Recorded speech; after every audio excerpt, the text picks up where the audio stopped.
Thank you very much. Ladies and gentlemen, good evening and welcome to the June 12th, 2018. I was thinking of you, Milton Conservation Commission meeting.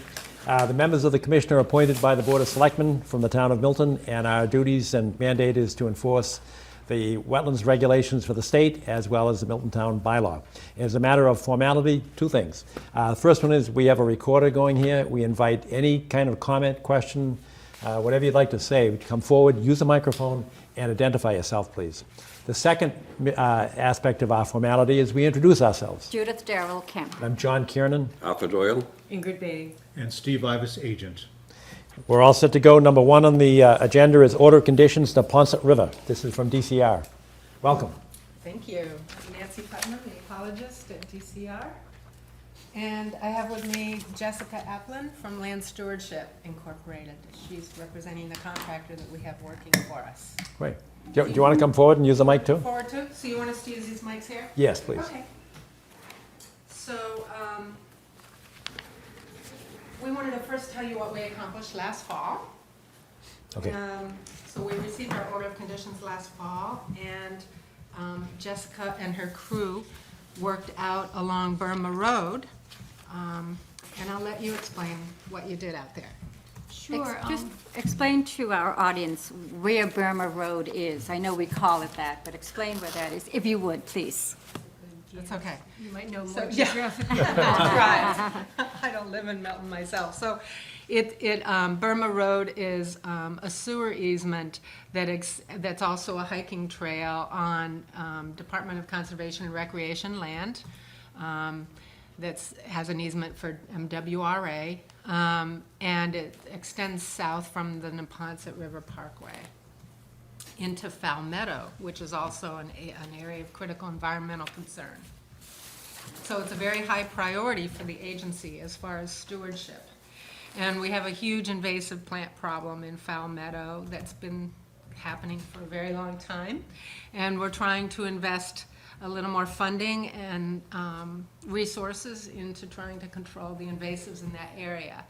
Partially because there are rare species out in that area, multiple rare species in that area that are of really high priority and to protect the biodiversity in the Boston region.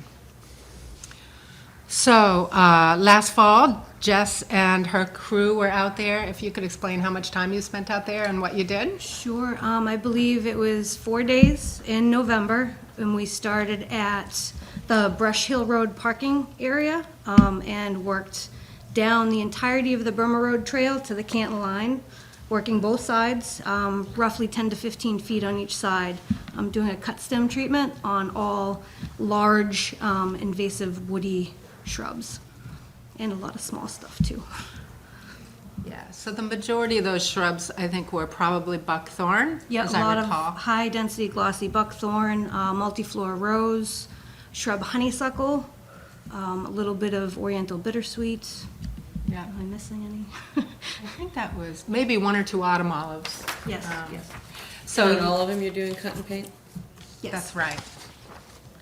And this photo on the first page of what we submitted to you is of that area that Jess took last fall when she was working out there. And so they put a dye in the herbicide so that they can see where they treated and make sure that they treated just the right amount on the stem. So they cut the stem and then just make sure they get the important part of the stem.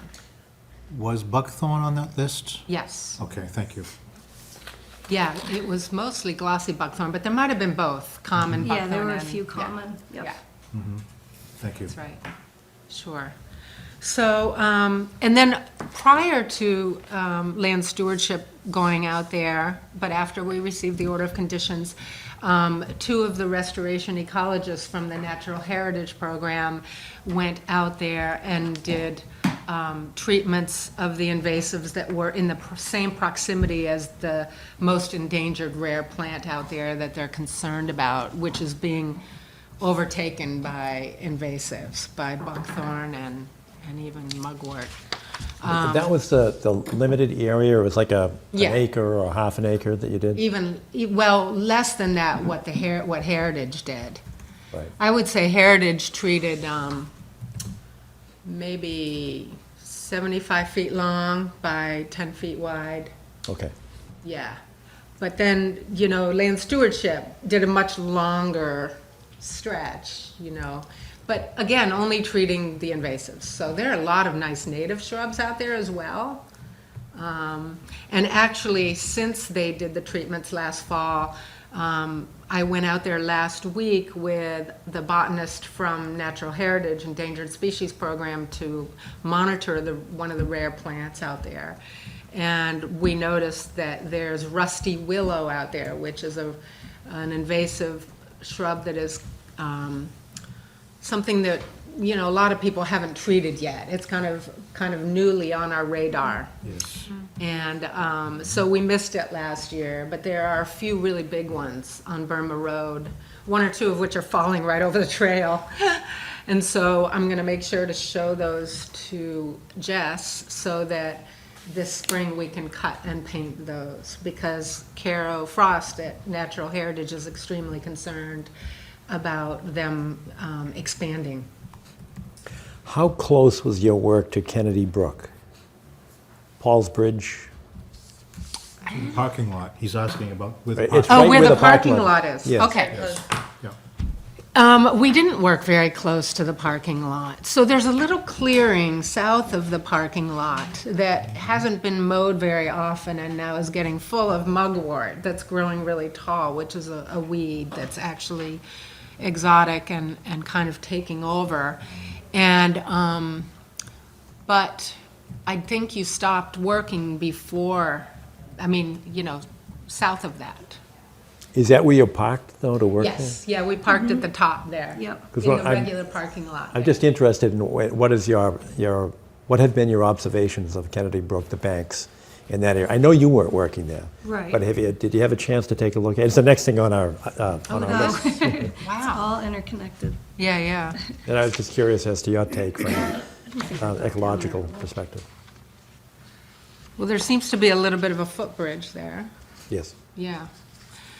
I mean, Now, if you don't have a memory of it, it's not a Yeah. test. I just didn't know if you took Seen note it of was it. something like Yeah, that. they weren't looking in that direction most likely, Yeah. they're probably looking You're looking south. this way, not that way. right, right. Yeah, I guess I can't tell you much about it. Okay. Now, I Unless you have a noticed, specific question about, the banks, sometimes they have looked, I've been out there many times now, and sometimes they've looked really, kind of broken down by people walking, and then other times it's looked okay.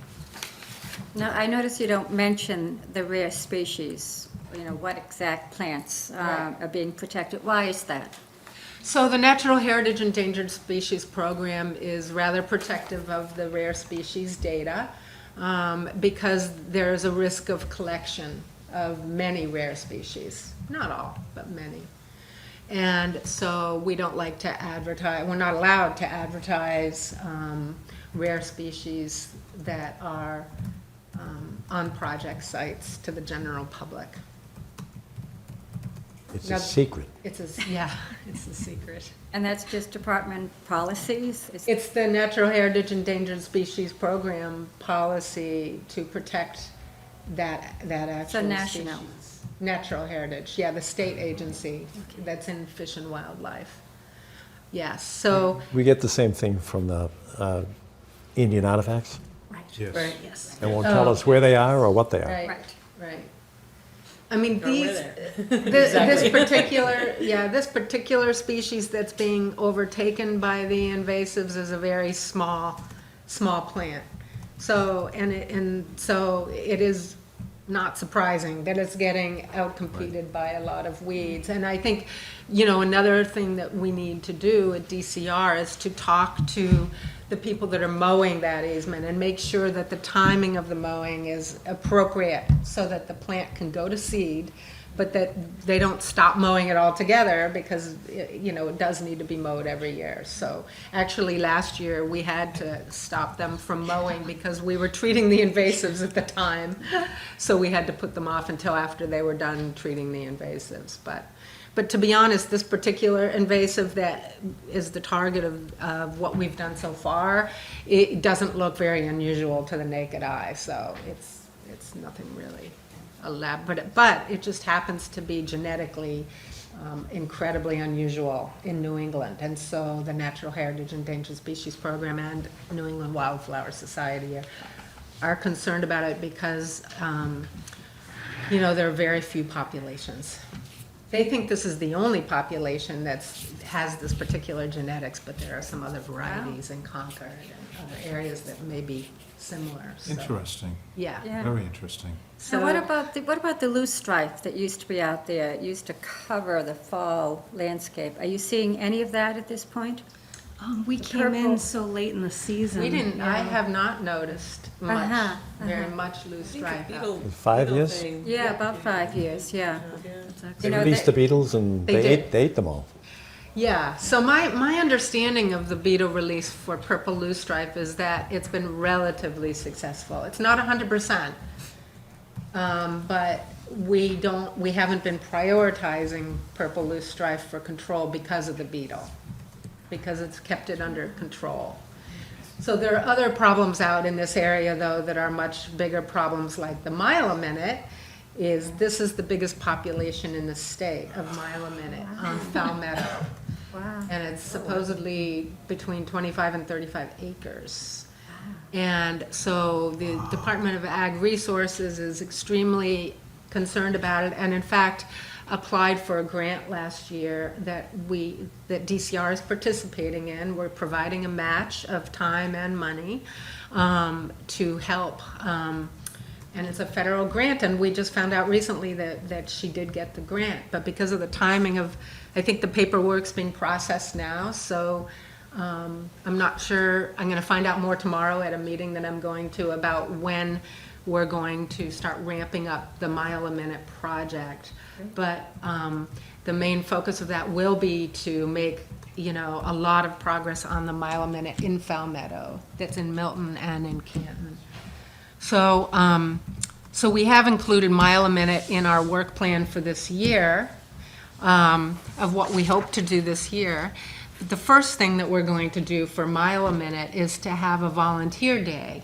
So the Friends of the Blue Hills want to come out, and in the past, they've done a lot of hand pulling of mile a minute. But frankly, it just hasn't been enough. The mile a minute just grows so fast.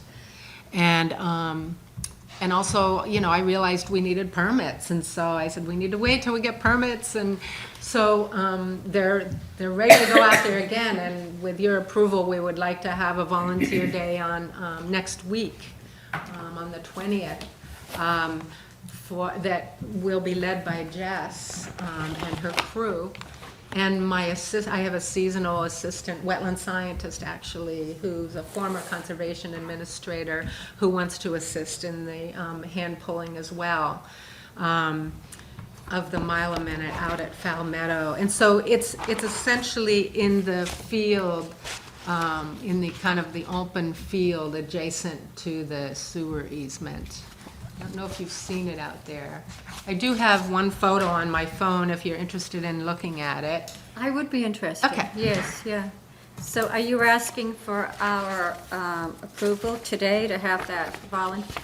Yeah, we're asking for your approval today to kind of proceed with our invasive control out there, to do follow-up treatments of what we accomplished last fall, because, it takes years to make a lot of progress on these. And also to extend that to mile a minute and potentially to some other areas on the other side of the Foul Meadow wetland. So first, let me show you this. Here's a picture from last fall.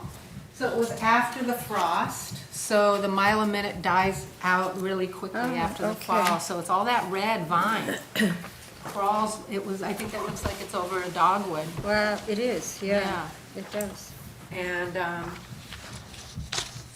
And the leaf is like a triangle, is that right? yeah. And then the Look at vines how are extensive it really is. prickly. So yeah, you're welcome to pass that around. And there are 2 or 3 photos of it there. Oops. And Nancy? Yes. Does this grow mainly on the upland? No. So this photo here is in the wetland. The mile a minute seems to be so this is a meadow, and that big shrub is mile a minute crawling on top of a Oh, shrub. yep, yep. Wow. So that's in the wet meadow. And then there's a close-up of it after it's died back.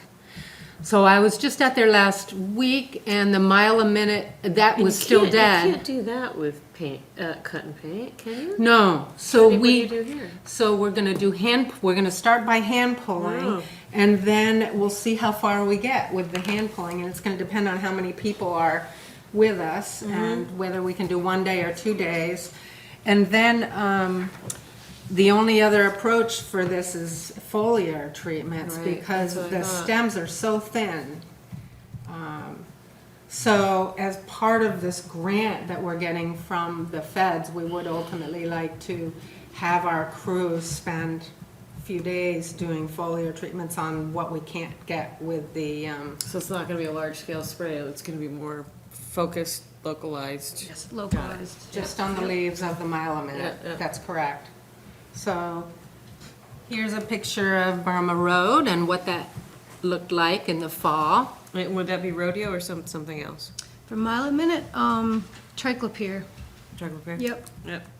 Okay. Is that on your, Yes, that's on our Okay. work plan there. So I divided that work plan up by treatment type, so that you could see what species we would treat by, for each treatment, for each option of treatment. So, This is extremely important. it's a picture of Burma Road. I wanted to ask, Thank you. in view of the Mass Association of Conservation Commissioners meeting this past March session on controlling invasives, which are essentially getting to the point of being uncontrollable in terms of their migration, The migration, certainly. the amount of time and cost it takes to try and control them. What you see projected in the out years, let's say over the next 5 to 10 years, in terms of what's going to be needed to control invasives. Is there any work being done in this, and how do organizations like our Conservation Commission support that type of an endeavor? Those are big questions. So, what DCR has done in the last year, because, you know, there's a lot of support for me to spend a lot of my time on controlling invasives across the state on DCR land. And how I prioritize sites based upon how important they are for protection of biodiversity or sensitive habitats. And because there's no way we will eradicate invasives, as you know, and it's extremely expensive. And they're gonna come back in. And so, but I can tell you that we have seen great progress made in the short time that I've been doing this. So I've been doing this, I think, for about 5 years now. And one example is at Mount Tom, that Natural Heritage staff treats the swallowwort that we have in a high-priority natural community there called a hickory hop hornbeam forest that has 3 rare plants in it, but also is being taken over by swallowwort in the understory. And so every year we spend a day there flagging the rare plants with one color flag and flagging the swallowwort with a different colored flag. And then Carol Frost, one of the botanists, walks around and sprays the swallowwort leaves. And the swallowwort has decreased 95% in 6 years. Significant. So it's really, I mean, overall, the place looks terrific. And the rare animals are still there. Every year when I go there, I see a box turtle there every year in that same habitat near all the plants. And the rare species are doing fine as well. So, and she uses a backpack sprayer and just sprays the leaves. we're just starting at Blue Hills and Fowl Meadow, and so, there's a long way to go. Last year, Jess and her crew did treat up at the top of Great Blue Hill. There's a lot of swallowwort up there. And I had done a polygon to delineate it for her, and we just looked at it this afternoon. And why don't you explain how it looked? I mean, it's, compared to last year, it's starting to get knocked back. So you're seeing the result in a positive way. Just with It's one something, it's treatment. an isolated area. I mean, it's a lot, but it's an isolated area that can be managed and brought back under control. I think I remember the conversation you were referring to at MACC. And in choosing sites, you choose wisely. You pick your battles based on where you can be effective, where you can open up habitat, where you can make a difference. And the sites that are too far gone, sometimes you have to let those go. But there's plenty of locations where you can make a significant difference and, help maintain that balance overall. So your work is with DCR, of course. That's right. Yep. And we know from our work that there are plenty of invasives on many acres of non-DCR property in this town. So what does a town like Milton need to think about doing? Well, I think towns should start considering putting money aside every year for invasive control, even if it's just for a few days' worth of work of a crew.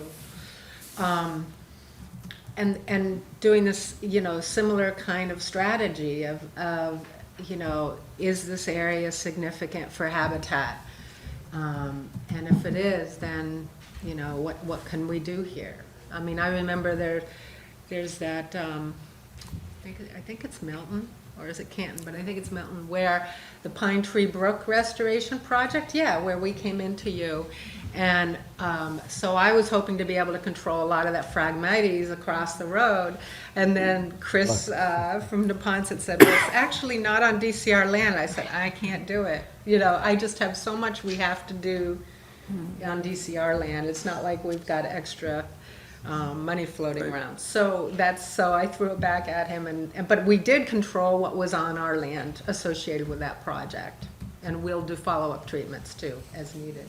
That's very helpful, thank you. Yeah, so we actually, last year, I contracted out some regional invasive management plans for DCR, and they're going to be kind of formally released in the next couple months. I've been so busy with my projects that they haven't been formally released. Can you get those to us? Yes, we're using their data to plan where to work, and Fowl Meadow is a very high priority area in that regional plan. So the nice thing about these regional plans is I worked very closely with the contractors, and we had a very extensive what was called a course filter analysis, to determine which sites in each DCR region we could prioritize for invasive control.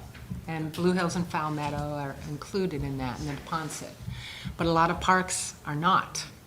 And it's difficult, because now those park staff are calling me and saying, I have 2 acres of swallowwort, will you come out? And I said, I can't, So I think that's, and so in those plans, there's a very, we're gonna put them up on our website eventually, and there's a very thorough description of how we are prioritizing these properties. And then, but still, even within these properties, we're gonna have to prioritize species and locations, because there's a lot to do.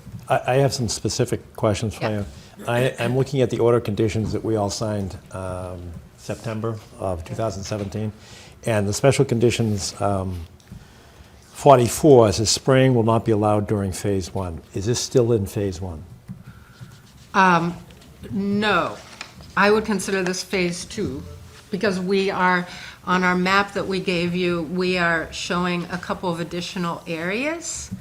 So, How many additional areas? Because 45 says limitation of work shall not be more than 3 areas. that's right. So how many did you have initially, and how many more are you looking for? So the first area that we had for you last year that we focused on was Burma Road.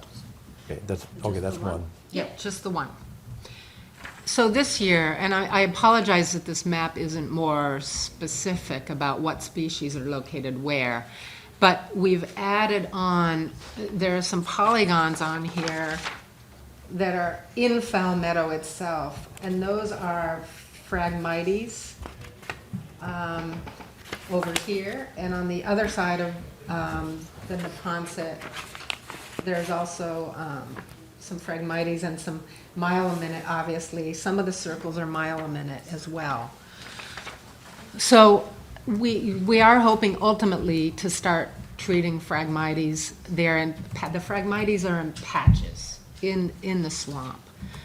They're not throughout the entire Fowl Meadow. It would be great to kick it back so that it doesn't keep expanding, because we do have turtles in Fowl Meadow, multiple species, and we also have multiple species of rare plants in Fowl Meadow that are different from what's up on Burma Road. So we do want to start restoring, the actual really flooded swamp portion of Fowl Meadow. I understand what you're doing, and I Okay. don't mean to sound hyper-technical. No, that's but fine. We have a permit here, Right, and it so- limits you to 3 no, areas. 3 areas, that's Burma fine. Road is one. Okay. What's 2? 2 would be the fowl, I guess the mile a minute populations that are on they're mostly on the west side of Burma Road. In the pictures that I just showed you, those are in the wet meadow that are on the west side of Burma Road. But part of your application here is identify species. Right. And I think species listed appropriately Right. is different from areas. Right. And the permit says you're limited to 3 areas. Right. So we need to know what's the area. And you just answered with, we're going after species. Right, That- but that those could are be in anywhere. different areas, so that's what That's I'm my trying to point. explain. So the mile a minute is, I'm pretty sure it's primarily on the west side of Burma Road. I haven't noticed any on the east side of Burma Road. The Phragmites is primarily on the east side of Burma Road in the swamp there. But on the, so yeah, the wet meadow on the west side would be the second area. And that's what we want to start with. Fowl Meadow is huge. It is huge. That's not an area, that's Fowl Meadow. 2 miles Right. from Falls Bridge It's not gonna work. down to the end, Right. into Canton. Yeah, I believe it. I've walked down to the line. Yes, Again, right. I'm not trying to be an obstructionist That's here, because I okay. think what you're doing is a good thing. Yeah, But I'm trying to make it conform to the permit that exists. Yes. Because if you need to change the permit, you have I to go don't through think- another process. Yeah, I don't think we do. Okay. So these areas are all connected to Burma Road, but they extend out on either side of Burma Road. Is there any way that you could give us an overlay that would show us the area that you're actually going to apply the herbicides to? Well, that's what we tried to do here with the yellow. The buffer, yeah. With So the invasive- yellow polygons. invasive plant polygon. Yeah, So what you're saying is, we've got one area on both sides of the Burma Road. that's right. That's what I see as one. Yep, I see as 2 coming up the Parkway, the NVP, the Right. Ponset Valley Parkway. Yep. That's number 2. yep. And number 3 is along, is that Brush Hill Road? Along Yep. Brush Hill Road, is that number 3? Yep, Is that clear? So 1, 2, and that 3. sounds good to me. I mean, the Neponset Valley Parkway stretch is not my highest Well, priority, but We've already used up one, With, Burma Road, September, right. The September permit right, right. was Burma Road. right. Mm-hmm. But you're going to go back along Burma Road. Yeah, we have to do follow-up treatments. So they're still at number But 1. you told us that it was like 10 feet by 75 feet. Right. Now you're, Oh, well, now that you're going was, into a gigantic area. well, the initial, the heritage treatments only extended, they worked really close to the plants, the rare plants. And then we extended that, but still being on the actual easement itself.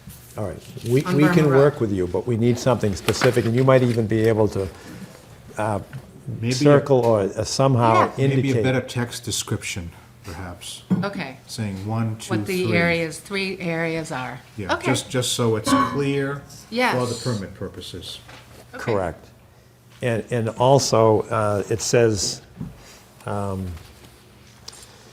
you're using certified applicators, right, Jessica? Yes. Correct. It says, any future phases of removal of non-native and invasive species will need approval from the commission. That's right. And I heard you say mile a minute, but at another time I heard you say, and other invasives. We need to know what it is. If it's mile a minute, good. Those are in here. Are you saying, is it every one of those? Yes. We just have to create a record, so we have to know It what is. we're approving. It's every one that we've listed here, yes. All right, is that gonna, if you go after every one that you've listed, does that change your designated areas? No. Nope. Okay, because you know, No. once These you, areas once were you put those designated. areas down, you're stuck. That's right. Okay, oh, we're stuck. Yeah, Okay. no, I understand. And my last comment is, and I have huge regard for and great respect for the Neponset Valley River Watershed Association. But they had a volunteer group go out, and you're aware of that. I think I know where you're going. I'm not Okay. totally positive How do yet. you intend to, you were talking about having your volunteers go out and start pulling things out of the ground. How do you, Or buckthorn. but we had a group from the NEPRA go out there, and they get carried away with chainsaws, and all of a sudden we lost trees. Really? So I didn't hear about this, so to explain. And I'm not saying that to embarrass them, because I No, think no, they do a great volunteer job. Education or direction, I think, is where It's, you go you there. you need supervision of your Absolutely. volunteers. They And took it's down a- some black alders that were, that size, along the banks of Kennedy Brook, Oh, I see. just to let you know. Okay. That's why the Kennedy Brook question. Oh, okay. Had you noticed that? Well, I can tell you that the day that I went out there with, I don't think it was with you, I think it was with the natural heritage ecologists before they came out last fall, when I was there to treat the invasives with heritage. I was showing them the spots that I had on my GPS unit. We met two people with pruning shears, and I asked them what they were doing. And they said, we're maintaining the trail. And I said, well, I'm sorry, but I haven't granted permission for that on Burma Road. And, this is not open for maintenance at this point. They were on Burma Road? Yes, they were. Really? They were there with big pruning shears. You saw them too? Yeah, I was with you that Oh, you day, were with yeah. me that day, okay. Interesting. And so and they said, well, who are you? So I told them who I was, and I said, I'm sorry, you'll have to leave. There's no cutting here. And they had already cut a lot of shrubs, and some of them were invasives and some of them weren't, because they do trail maintenance at Blue Hills. And So, this is a you know, as we know, there's a problem there. How do you intend to supervise your volunteers? They will either be managed and supervised directly by one of our crew leaders or by DCR directly. Right, so But there is will it, be is it no, like one supervisor to Ratio. 5, or? It'll depend on the size of the group, how many people want to come That was the out for problem day. that NEPR had. They Yeah. had more than they expected. They Did didn't they? have supervisors. Yeah. Yeah. We So- would definitely Split off on gauge its own. accordingly. yeah, so we were talking about this today. Jess said that she can bring her whole crew out there that day. I'm unavailable on next Wednesday on the 20th, which is the day that Judy Jacobs had set aside for the Friends group to do work. I think it's actually a group of high school students, I think that she's been planning for quite a while. And, That makes me more nervous, but go ahead. so I'm going to find out from her exactly how many people, and I already asked her this on the phone, and she said, well, at the last gathering we had with them, there were 12 of them. And I said, okay, well, we're gonna need to know ahead of time how many you expect. And then I'll gauge how many from Land Stewardship Incorporated we need to have present that day, since I can't be there. But my assistant, Corey Beckwith, she was the conservation agent in Arlington for 15 years. She now works for me. So I've asked her to be there that day and to help to oversee it. So that will help.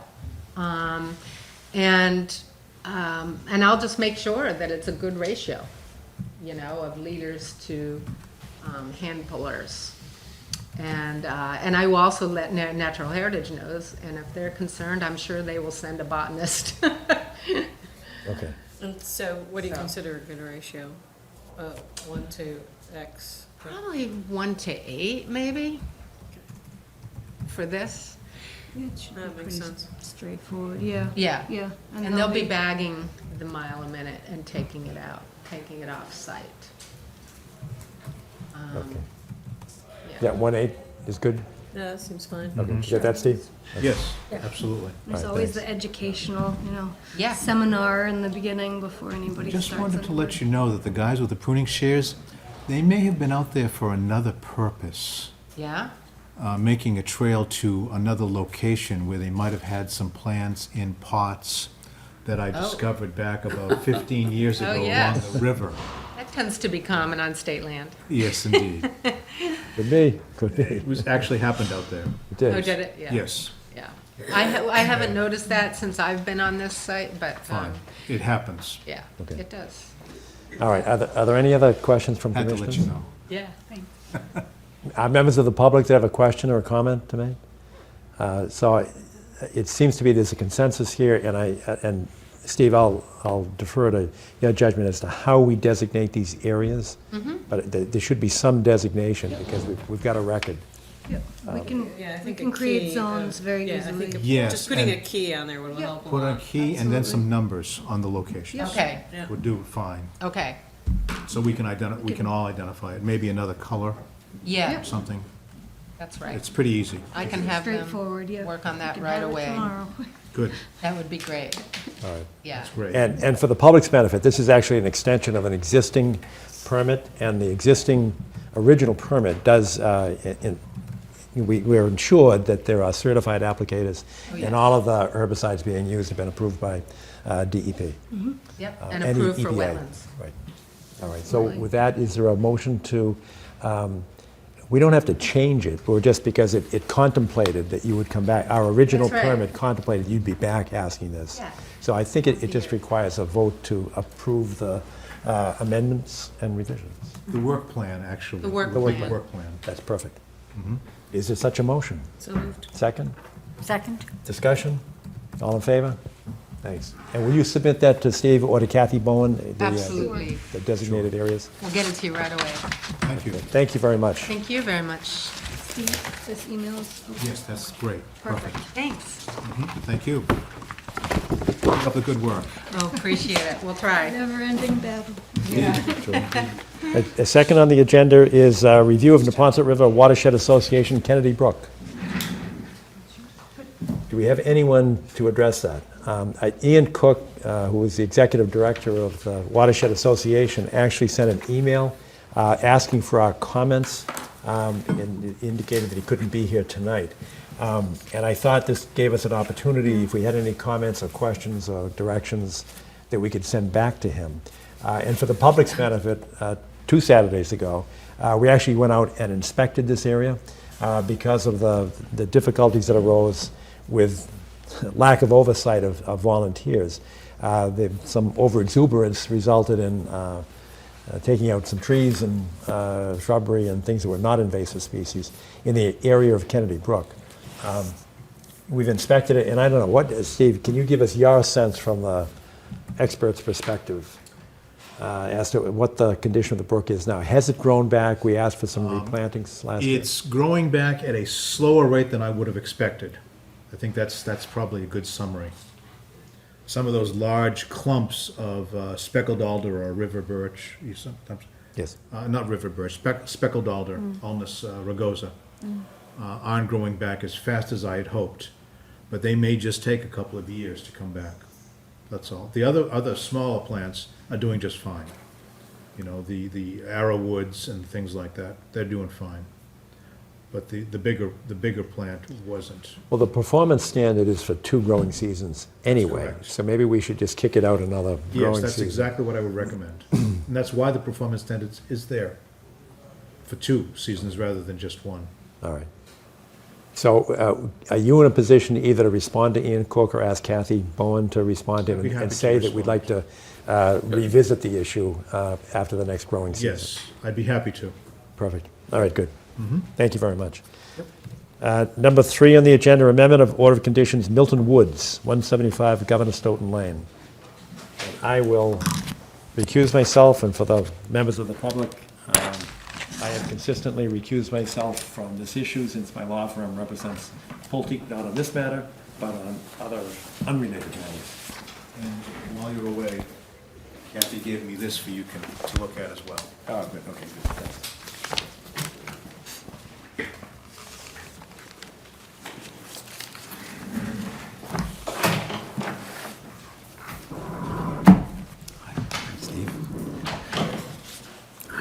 Good evening.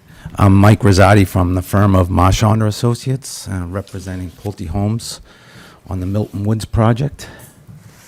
At the last meeting I was here and we were discussing, this is lot number 1 in the Milton Woods project. It's the first lot as you come in on the subdivision from Unquity Road.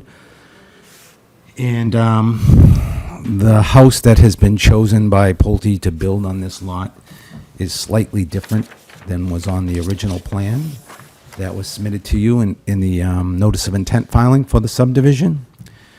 And as part of the order of conditions, there's a condition that says if something changes on the lot that was originally shown, that I need to come in front of the board to assess whether the change would constitute reason enough to submit another notice of intent for what we want to do.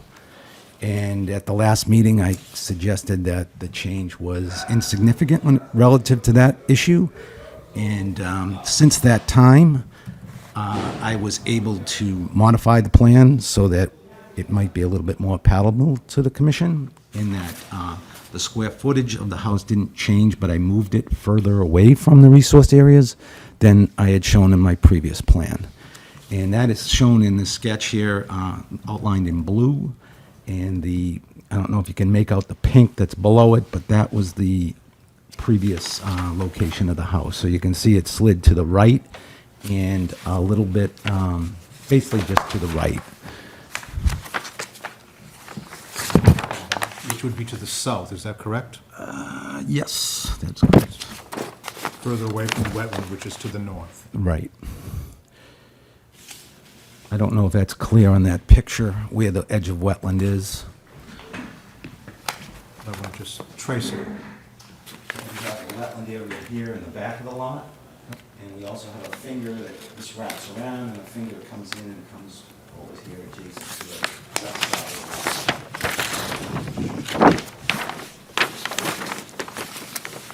And this modification was made at the owner's request, prospective buyer's request. Yes, so, when Pulte was contemplating buying the property from the town, they did not want to purchase the land, or were advised not to purchase the land unless they could have all the permits they needed in hand.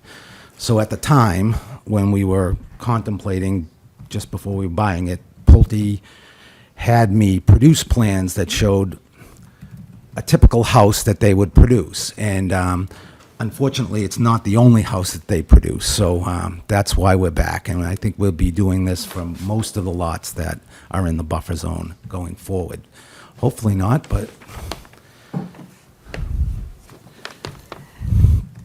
Are you removing any additional trees as a result of this, that orange rectangle that's filled in? right. So as I indicated in the last meeting, the limit of work does not change. The amount of tree clearing does not change. The grading does not even change.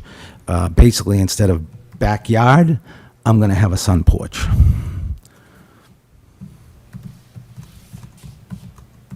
But the square footage is changing, isn't it? That's correct. The sun porch was in the area of where a deck was and some lawn area.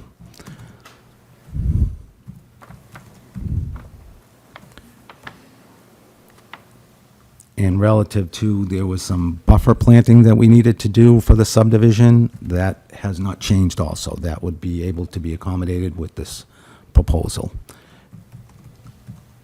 In fact, in green, you'll see the trees in green on the slope, just downslope of the wetland. Those are the mitigation trees.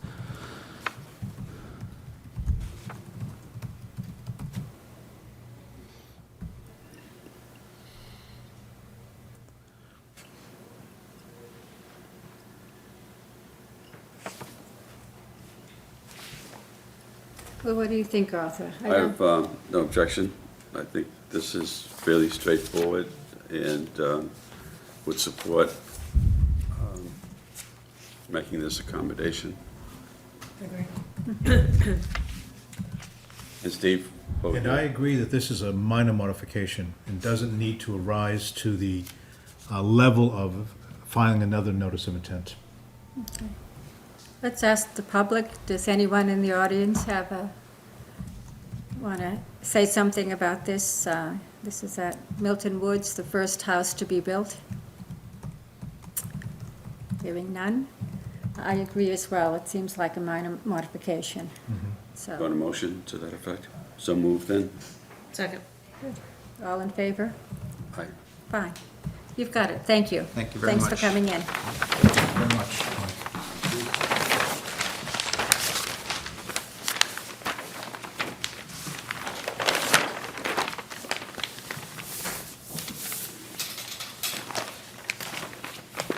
Don't forget the slopes of the embankments. Grass. Stabilize, okay? Steve, can you tell, Arthur, you're going to tell John we're back on? Thank you. Oh, sorry. Did you see the slope going into the subdivision? It was pretty good.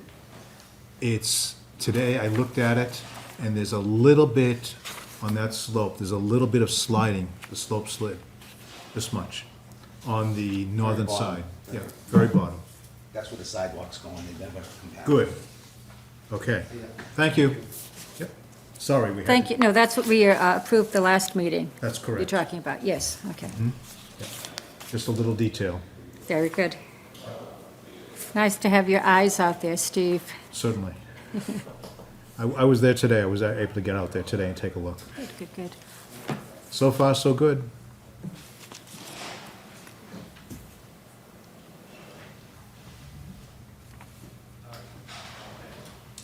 And next it's going to be 153 Hillside Street when John comes back. Here he is. Is, They're all pressing thank you, I will go fetch. You're coming. Please.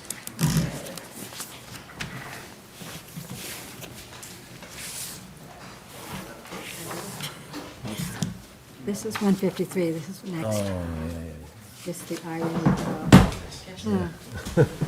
I do. So that one. All right, so that's, so we're ready for notice of intent, 153 Hillside Street. Right there.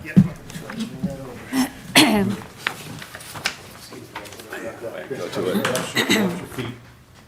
Someone's laptop here? Yeah, you can Can I unplug it. unplug that? Not mine. You can unplug it. Wait a minute, unpower it? Is that what you want to do? I just want to grab the plug so I can use the screen. You mean the power plug? The VGA one here. Oh, go ahead, go ahead.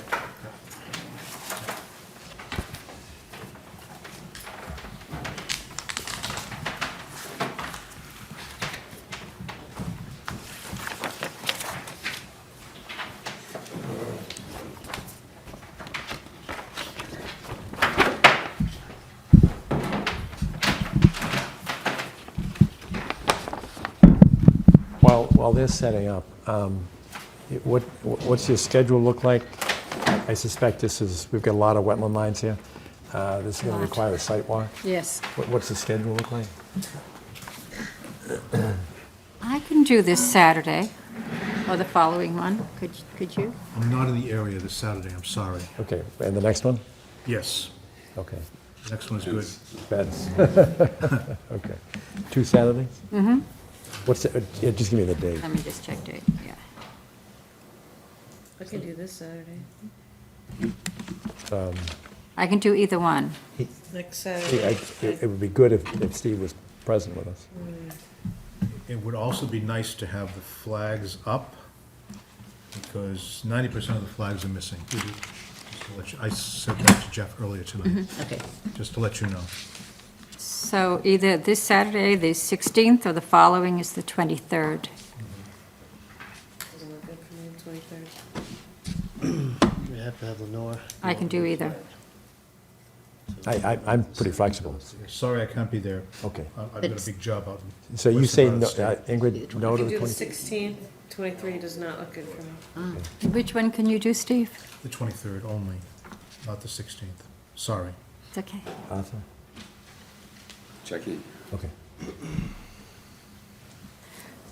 So we're going to need to have Lenore White go out and replace flags, so probably the 16th would be too soon anyway for us. her flags were on site, they were pink. The car research labs were Those, not. yeah, but those are ancient. Were they ancient flags? Yes, but Okay. if you want to see them, we'd have to have that reflagged. so- It might be good to have the commission see them, because they're on the plan. Right. They're on the plan, but they're too old for a 3-year, you can't grandfather those in. I mean, Dr. No. Carr hasn't been around in a while. No, he sure hasn't. And Lenore had mentioned that it was so defined as far as the top of bank of that stream, that's why she didn't reflag when she was out there. She said she could walk through and discuss it, but if you want to see the flags, obviously we can get her out there to do that. But she was confident that they hadn't moved since it was top of bank. That may be true for part of it, but if you look at the upper left of the chart, that's all CRL, Yes. and that's not top of bank. Some of it might be, but Yeah, I think not all of most of it is because. Most of it is, It's actually. because of that one channel. That's correct. Right. But anyway, if you want to see the flag. Yeah, you have to get How could that be a top of bank? I know. I saw that. Okay, I mean, some of them are enclosed, isolated, Rutlands. they're, top Right. of bank usually follows a lineal path, and that's not lineal. Exactly. And some of them are above that old, what might be just an old little pond that's silted in now. Some of the flags, just to let you know. So I think we should say the 23rd then, so you can be there, Steve. Sure. And will that give you enough time to reflag it? Well, certainly it would be better than the 16th. I Sure, think the okay. 16th would be pretty unrealistic. I don't, she did Let's tell me start that she off- thought she'd be Let's start off available and then. identify people, we're sort of. Okay, yeah, I'm I'm sorry. sorry. That's okay. Sorry. Let's start off and do that. Logistics over. Okay. Forgive.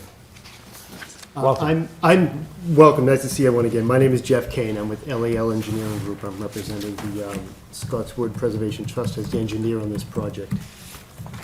And one thing I'd like to do is first off give the green cards to you, Steve. Are they all back?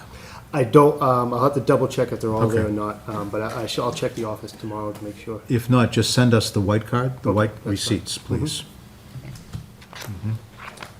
I'm Marion McKettrick. I represent the Scottswoods Preservation Trust. Jeff's going to do the presentation tonight. And let's see, we have Webster Collins here. He is the trustee for the trust. I'm the managing trustee of the trust, and I live at 533 Harlan Street. Thank you.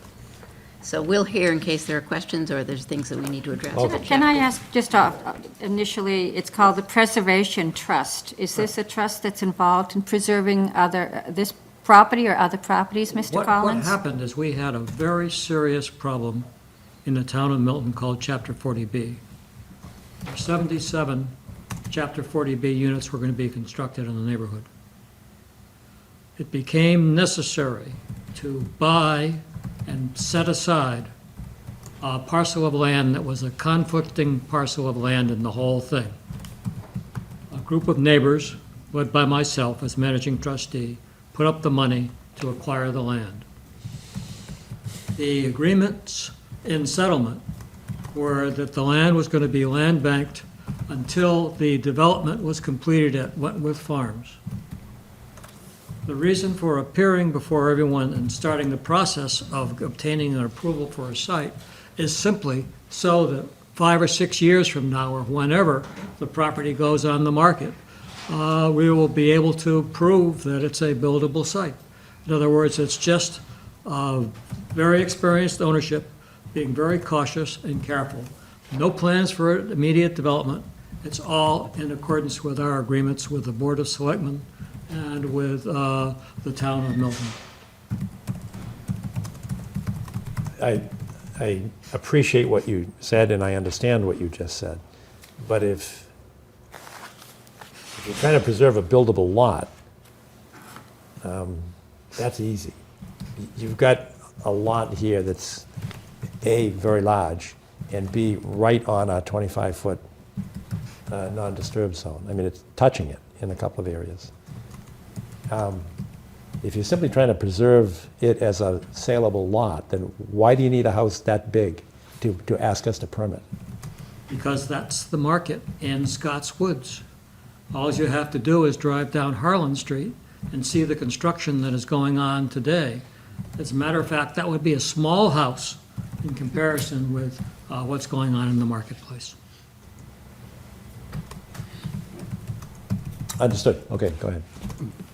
And your other question was, does this trust own other property that it's preserving at present? I believe it does not. It does not. It was strictly formed to solve a serious, serious problem for the town of Milton by members of the Scotswoods Association. Thank you. Okay, so 153 Hillside Street, as I'm sure everyone knows, is a 2.5 acre lot located off a private right-of-way that emanates from Hillside Street itself. And we're looking to place a single-family home there with an on-site septic system. The parcel itself is combined two separate parcels separated by the private right-of-way. And when I put this design drawing up right now, if you look at, there's a lot going on here. There's a lot to unpack here. And I'd like to just take a step back and show you the existing conditions as they are today. And there's a couple of not quite standard elements on the site as far Just as... show us exactly where Hillside Street is on this map. Sure. Hillside Street would be over here. This is the right-of-way, this little corridor right here. Hillside Street would be down, running this way. And where's Jim and Kathleen Corliss live? A butter. Right there. Corliss is Right right here, where? this property, so this is the property line here. This is their property right in here. All right, could you cite the house on there? We can, it's not on here right now. Correct. But we can put that Thank on, you. obviously. So that said, these are the two parcels that combine into one. We have this one up here, K6, and we have K813, this triangular section down here. Again, this is the private right-of-way. And this gray area you'll see right here is the existing gravel access road as it's aligned today. And you can see as you come in, you dip into the parcel here, and then you come back up, and this is when you feed 161 and 165 and 151, I'm sorry. This is the access road for that part. Right there, is there a culvert here? There is. That red line right here is the culvert. Okay. So again, with the existing conditions, the couple of unique features beyond the fact that we have the access road dipping into the existing parcel. We have these two service lines. This is water and this is gas that come in the right-of-way, traverse the parcel, come across this wetland area here, and provide service for the two houses here. You see this blue line here? That's the water line as we understand it, given the records from the town. That's the hydrant. And this yellow line is the gas line. So before we can actually site the single-family home, a couple of things we would need to do. We would need to relocate this roadway into its right-of-way where it should be and outside this private parcel. This is the area we're going to be using for septic. And then when we put the house here, we're going to have to relocate these two service lines. So our idea is to relocate those within this right-of-way and then tie back into their existing locations just beyond the footprint of the parcel. I'm sorry, that's a right-of-way, The private right-of-way for the lots that are located back here, the 1, 2, 3, 4, 6 different lots. And there's a further one further back, past the Corliss house. No, the Corliss house is the budding, they're the, Right. But past the Corliss house, there's Past the another. Corliss house. There's another lot as Yes. well. Yes. That's all. Yes, and that's Well, right that's here. true. There Right, are two lots, yeah. that's Mrs. Jepson. right, that's Yeah. once it's, it Yes. actually extends thank down you. to this point here. Thank you. You can see the property line right there. So you have two houses beyond that, yes. Right. Right. But I thought that was, at the time that the original 40, well, before it was even a 40B project, when we permitted this driveway. Correct. And at that time, I thought that was owned in fee by someone. It is, and it's still owned in fee by the Wentworth Farm Development. This is part of the open land for the development, which continues in a narrow band around the Corliss lot and then widens and goes back to the development. But it's an existing right-of-way, and everybody who has a deeded access will continue to have their right to use it and also to place utilities under it, so that none of that is anticipated to change. But the fee has always belonged to the owner of the back lot, which is now the site for Wentworth Farm Development. Understood. Thank you. Okay, so that being said, with the existing conditions, we can move on to show you what we're actually looking to develop. Can I ask another question? I didn't mean to go back, but we did permit that driveway. Is that in the same location, or is it a different location? It is the same location, and we actually call out that permit. It's under DEP number 0460422 as far as that culvert replacement goes. Once we get beyond here, we're not planning on extending or changing the road. We're just going to tie into the existing alignment at this point. Right, I was just reacting to the fact that in the previous photo, you showed that the existing gravel path Yep. is actually not where the easement is. Right, right. Okay. Right, and so that's one of the big issues is to get that back into, outside that private lot into the right of way where it's technically supposed to be. When we do push it out, we don't push it all the way out into here to try to minimize the disturbance in this area. To do that, we're gonna affect grading, we'd come right down into here. There's also that stone wall, that existing stone wall that's here. So we're trying to respect that and tie in, push it out far enough so we can get our septic in, but not push it right to the middle of the right-of-way. That, would, in our opinion, would cause a little bit too much disturbance in the buffer for a reason we wouldn't have to do. Okay, so in the current design as we have it now, we can see that this gray area is now what we're proposing would be the new alignment of this access road. Again, as we come down to this corner, we tie back in, we miss the stone wall, we bring it back in and tie it to the original alignment down where this culvert is.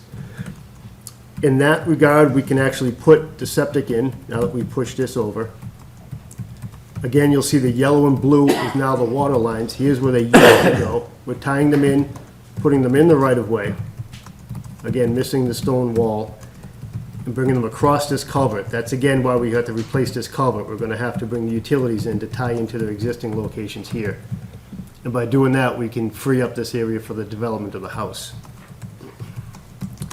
As I'm sure you've read, or at least can see, we have placed a 4,900 square foot house with driveway.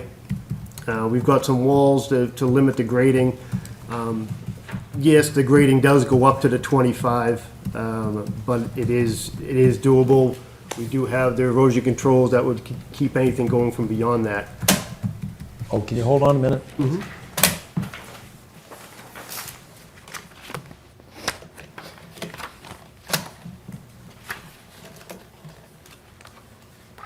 Okay. You're all set, thanks. Okay. As we mentioned, the site's 2.5 acres. The actual buildable area is much less than that. So that vast majority of this lot is untouched.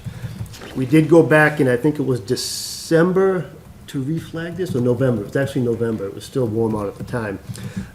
At that time, as you had mentioned, there was some older flagging done here by Carr. And Lenore White went out and reflagged at least his back line here in a very conservative manner, in such that these flags moved about 20 feet upland from the old locations. So actually, this house did shrink in size from what was originally anticipated in our concept plan due to that loss of upland due to Lenore's flagging. So that said, we're developing about 14% of the lot, of the 2.5 acres. Most of the area, as you can see, beyond the 25 would be disturbed. Some would be house, some would be driveway. The vast majority would be lawn as well. Septic system will be located here in the front. We're actually pumping it across the roadway into this triangular area. This will all be obviously put back with turf, so that will still remain an a pervious area. As we mentioned before, we have the wetland flagging here. There's the old ones you were talking about that we will have reflagged.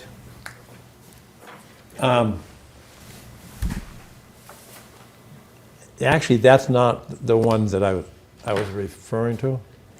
The ones in the upper corner here. Further north, and within 100 No. feet. Yeah, we're probably out of there, but the ones that I was referring to are up here. John, might you point on the plan up there? Is that easier for you?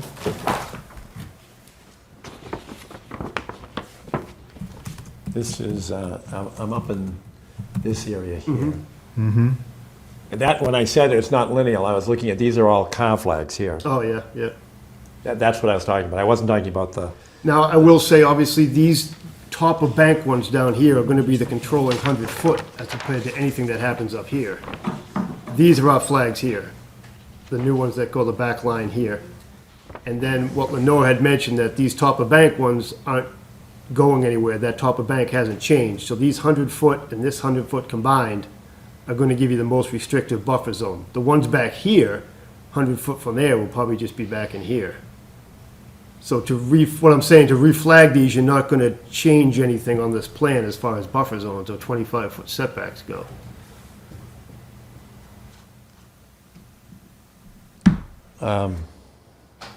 It would be nice to maybe, see I don't know, if them- I can't see it on that one, but I'm looking at Lenore's flag. Hers, A1? A1, yes. Yeah, I'd like to see the 100-foot mark from the A1. A1 will be on, it's on here already. Right. I think A2 is probably gonna supersede it, and it's gonna mix in with the top of bank one, so A1 100-foot is not gonna be representative right. of the 100-foot buffer. Right, I see it. However, Mr. Chairman, I have some questions. I went out and took a look at the flags. I have some questions about the flags. Okay. So I'd like to be out there with Lenore. Yes, and I think that was Okay. Yeah, anticipated. that's the way Yeah. we would do it, yeah. So the Exactly. 100-foot, That's all. the 100-foot buffer is this line right here. Easy. That's the 100-foot. The 25 is more, Yep, that's the 100-foot there. 25 is Ordinance. shown with this line right here. next time color it up. Okay, yeah, that's all. And that's a stone wall with the little circles running north, These here, northeast, southwest? this here, Yeah. yes. That's just to help with the grading. It's only about a couple of feet tall. It's more of just a landscaping feature.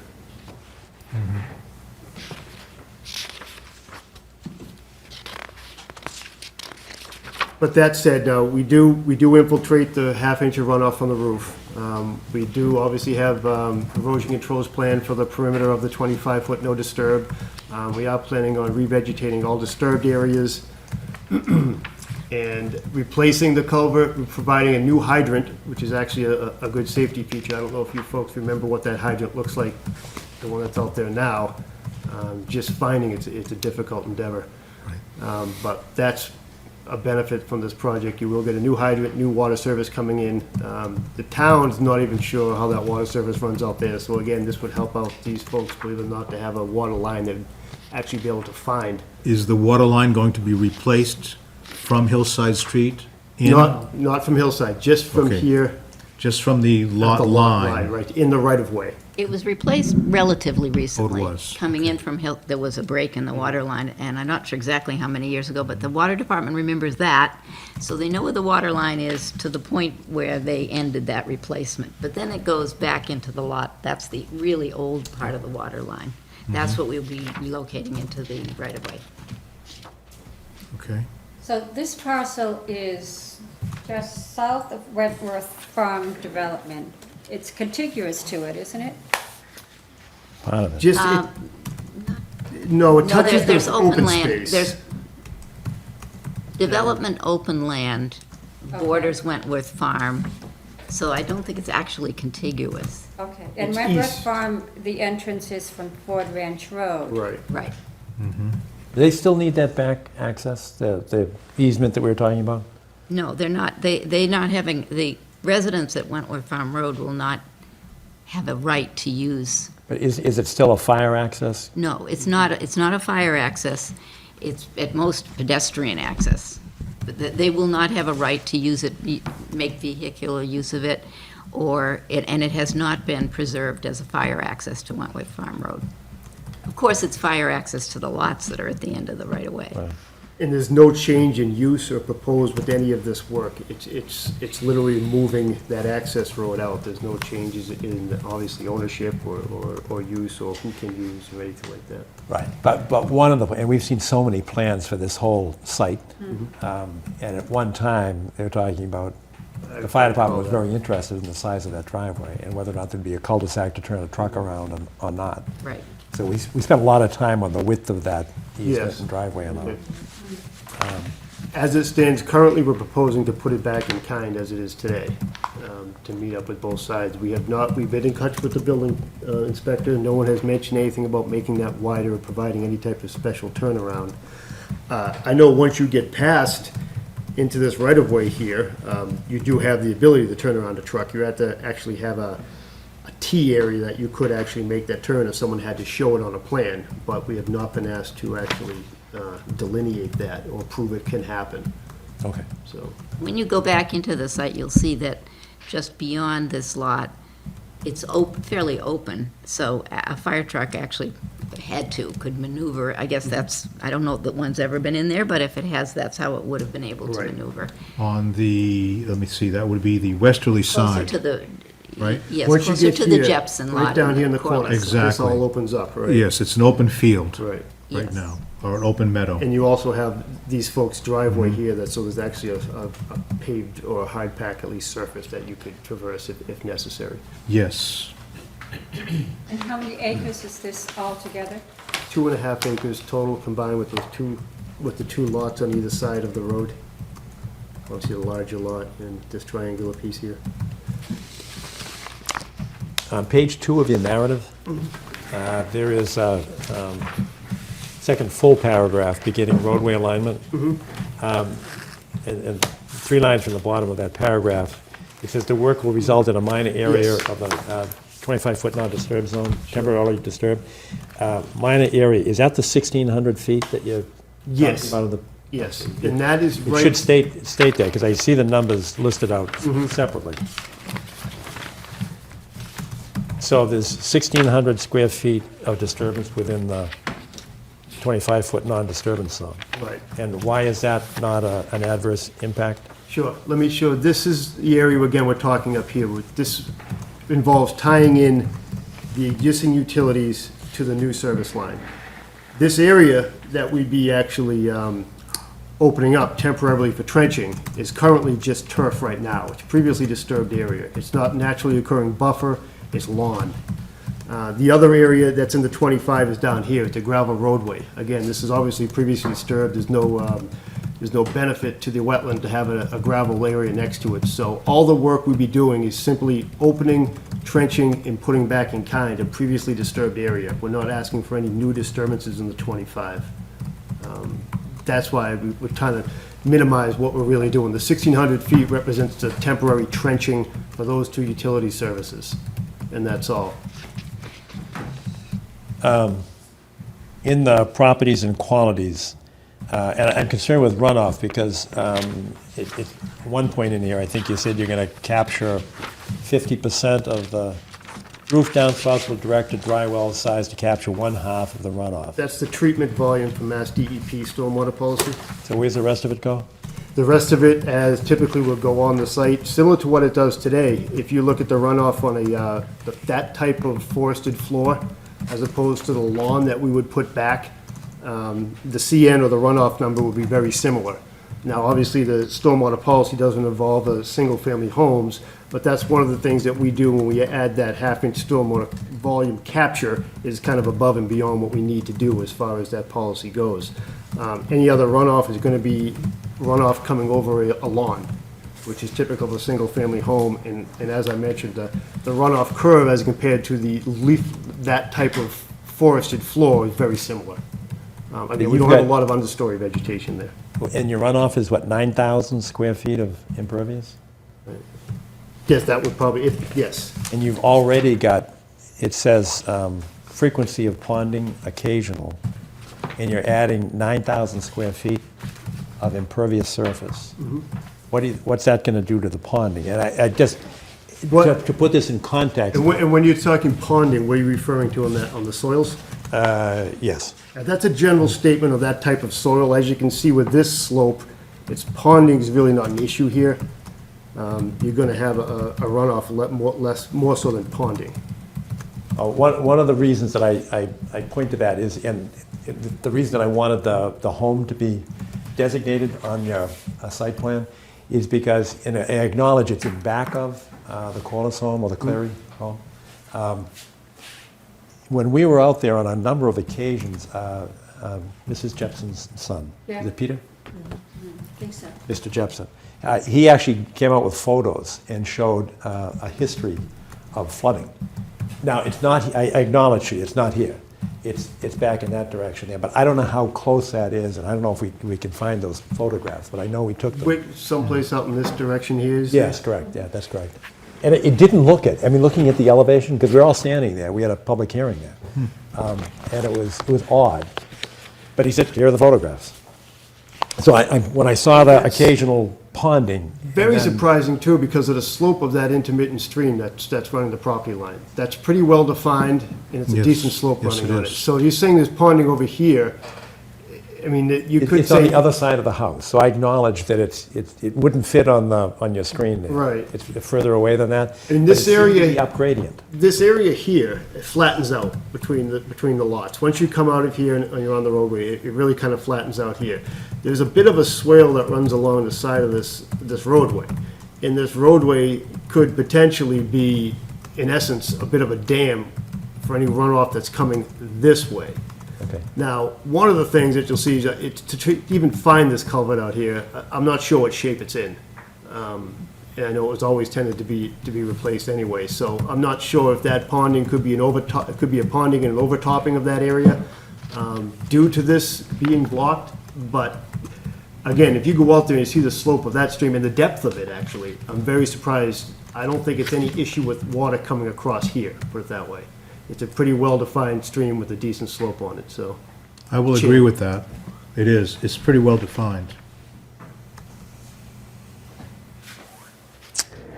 And Even though the flags weren't there. there's a section at the very top of page 2.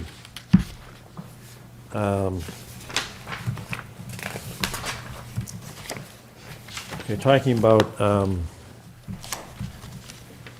the paragraph at the bottom of page 1 begins, all work associated with a house limited to the 100-foot buffer zone. No work within the 25 feet of the resource area. As you go through that, and it says, all disturbed areas not used for the placement of structures will be loamed and seeded to provide lawn area. That's one thought, and then the next one, and then it says and this is different, prevent loss of soil from runoff erosion. But this, I was concerned with the loamed and seeded. I mean, you are right next to you're touching our 25-foot non-disturbance zone. Now, both in the driveway and the house. Obviously, the erosion controls that are put in place are going to be a limit of work delineation as well as prevent the erosion. The soil or loam and seed or hydro seed, whatever we end up using, would go up to that barrier and stop. That barrier would not be removed before that area is stabilized. So that would still function as holding anything back as far as soil runoff that might happen from a sudden intense storm that's going to wash this stuff away before the seed could take. That erosion control barrier would serve as a function to hold that in place while it stabilizes. Sure, while it stabilizes. The problem that I see here is that you've got, see this deck here? It's touching That our would- 25-foot. You see the corner of the driveway that's touching it? And it's happened to us so many times. When the building's constructed, we go there and there's a lawn there. And you're in our 25-foot and the people are putting fertilizers on their manicured lawns. And that, we have to address that early. I can see what's going to happen, because somebody's going to come in, and we had this recently up on Carisbrook Lane. Somebody says, oh, we've got the, the kids are playing on the deck, but they've got to be able to get by there, so we need to sort of manicure this land going this way. The It only happens thing all I'll the say time. that the deck here is this is a walkout basement area down here. I shouldn't say that. This deck is at a level above, the basement at grade, the deck's above. So the actual, the post for the deck's going to be inside of your, well inside of your 25. This corner right here may project over it, but above it, a story above it. This area over here, if that is a concern of yours, this is a turnaround. This could easily be removed. It's just typical of a driveway, but we could shorten this or even potentially remove it if that's going to kind of take care of some of the issues you have. Could you move the house this way? No. to pull it back from the You're side gonna, that way. you see right here in this corner, I'm almost right, that's the building setback line, that little dash line right there. This corner and this corner are really touching it. If I try to rotate it, you're gonna have more of an issue with your 25 here. But we can absolutely knock this off to get that distance over there. Like I said, the deck here is more of the second-story deck. You know, you say people want to get around it, well, you can get under it.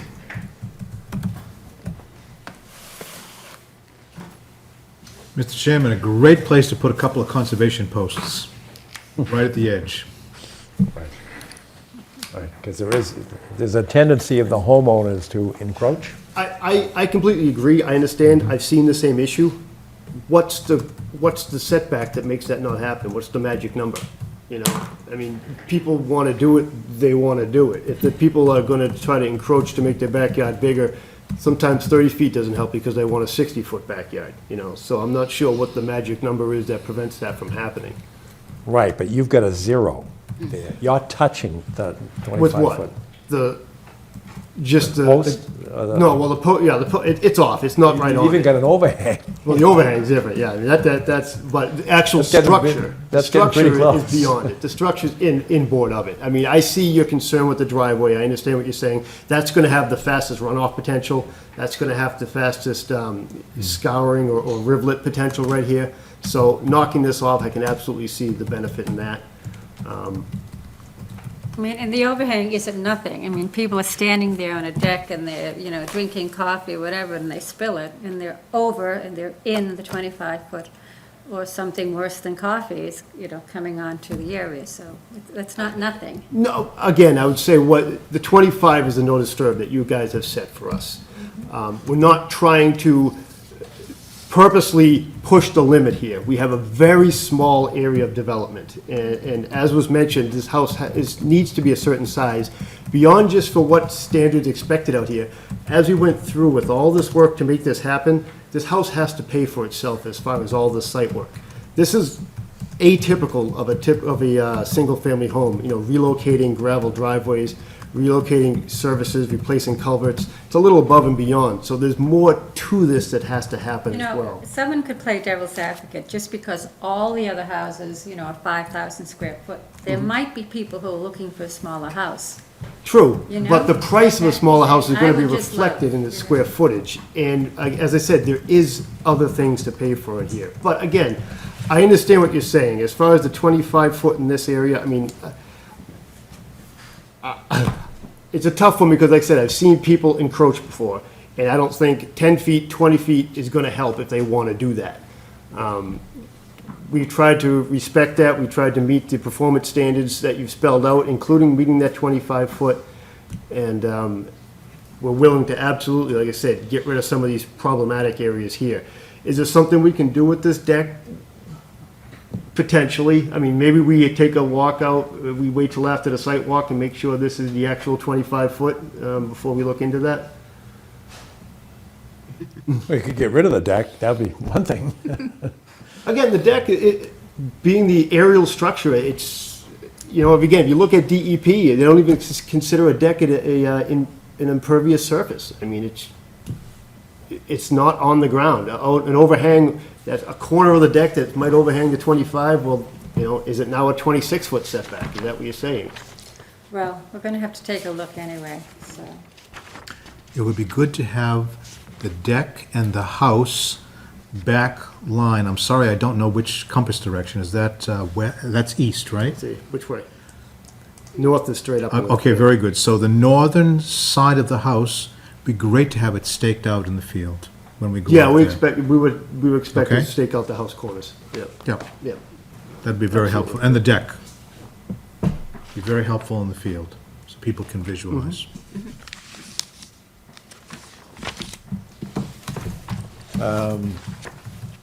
Is this the one, I know we've got one on the agenda tonight that's talking about a different ratio. You're talking about 16 trees coming down? We do I'm on give a page list 5 the of your trees. narrative. Yeah, the tree loss is, we do give a calculation of that. Inches wise, we're talking about 210 inches. That's without any replacement. We haven't proposed any replacement. That was put in there for discussion. I know, obviously, you folks are concerned about that, and the caliper inches and everything else. In some way, it ties back to the pricing of the house. If we're gonna end up paying a fee for the trees, that's gonna have to obviously be absorbed by the house as well.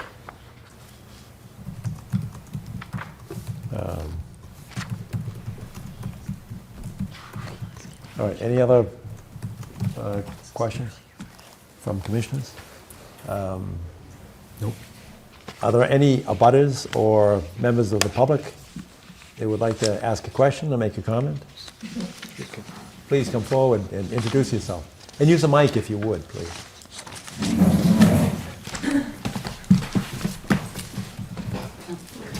Should I come here? You can just pull that mic right over close to you.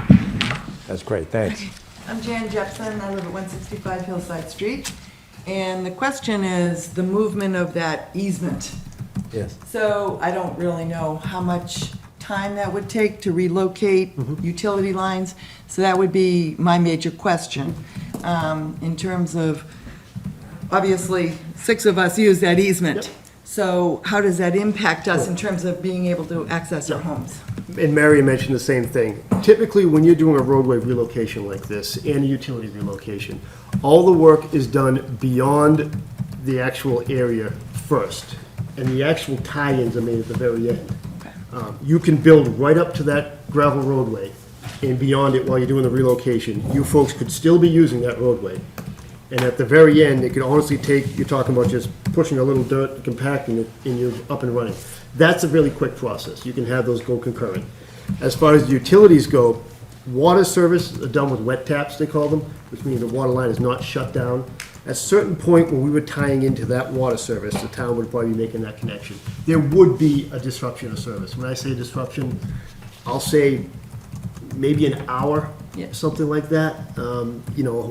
And then you'll have to run the water, obviously, to get rid of you're gonna have some sediment. I'm more concerned about the vehicles. No, and it said- Transportation through here. Absolutely, and said, Mary brought that up before. Elders using that property, you know what I'm saying, in terms of, Let me show you here, so you you can never see. know what's gonna happen. This is the existing alignment here, okay? When you're gonna relocate that to over here, what you do is you'd build it over here, right up to the edge, right here, and you'd build a parallel, right up to the edge. This road is still being used. And at the very end, I mean, you can tie into this while you're still using it, because it's just a gravel roadway. And the same thing at the edge, and then when you're doing it, now you shift everyone over to here, and now you can just kind of destroy the old road, you know? So it really should be no interruption of, if we're planning on that, we can't. We couldn't take this road away and say, you guys can't get back here for, days or hours even. It should be no interruption of service, honestly. And then in terms of bringing supplies into the property, the other concern would be if that easement is, if there's any plan to widen that to be able to access. And then, the conflict of work vehicles versus, No, absolutely. This area here, this is outside the buffer zone. This area is going to be cleared to put in the septic system Yeah. anyway. This would be the laid out area. so all of those trees are going? Most would be, not necessarily all, because we're not really doing some of the work down here, but in this area right here, yes, at least the ones that were there. And that would be the laydown area here. This would be the area where you could store materials and trucks and everything else. We're outside the buffer zone. Keep people from parking all over the right-of-way, because it's only a narrow roadway anyway, so. Is that a deed change? When you say easement, I mean, is there a new conveyance? No, it's a right-of-way, Right. and the right-of-way was supposed to be further over.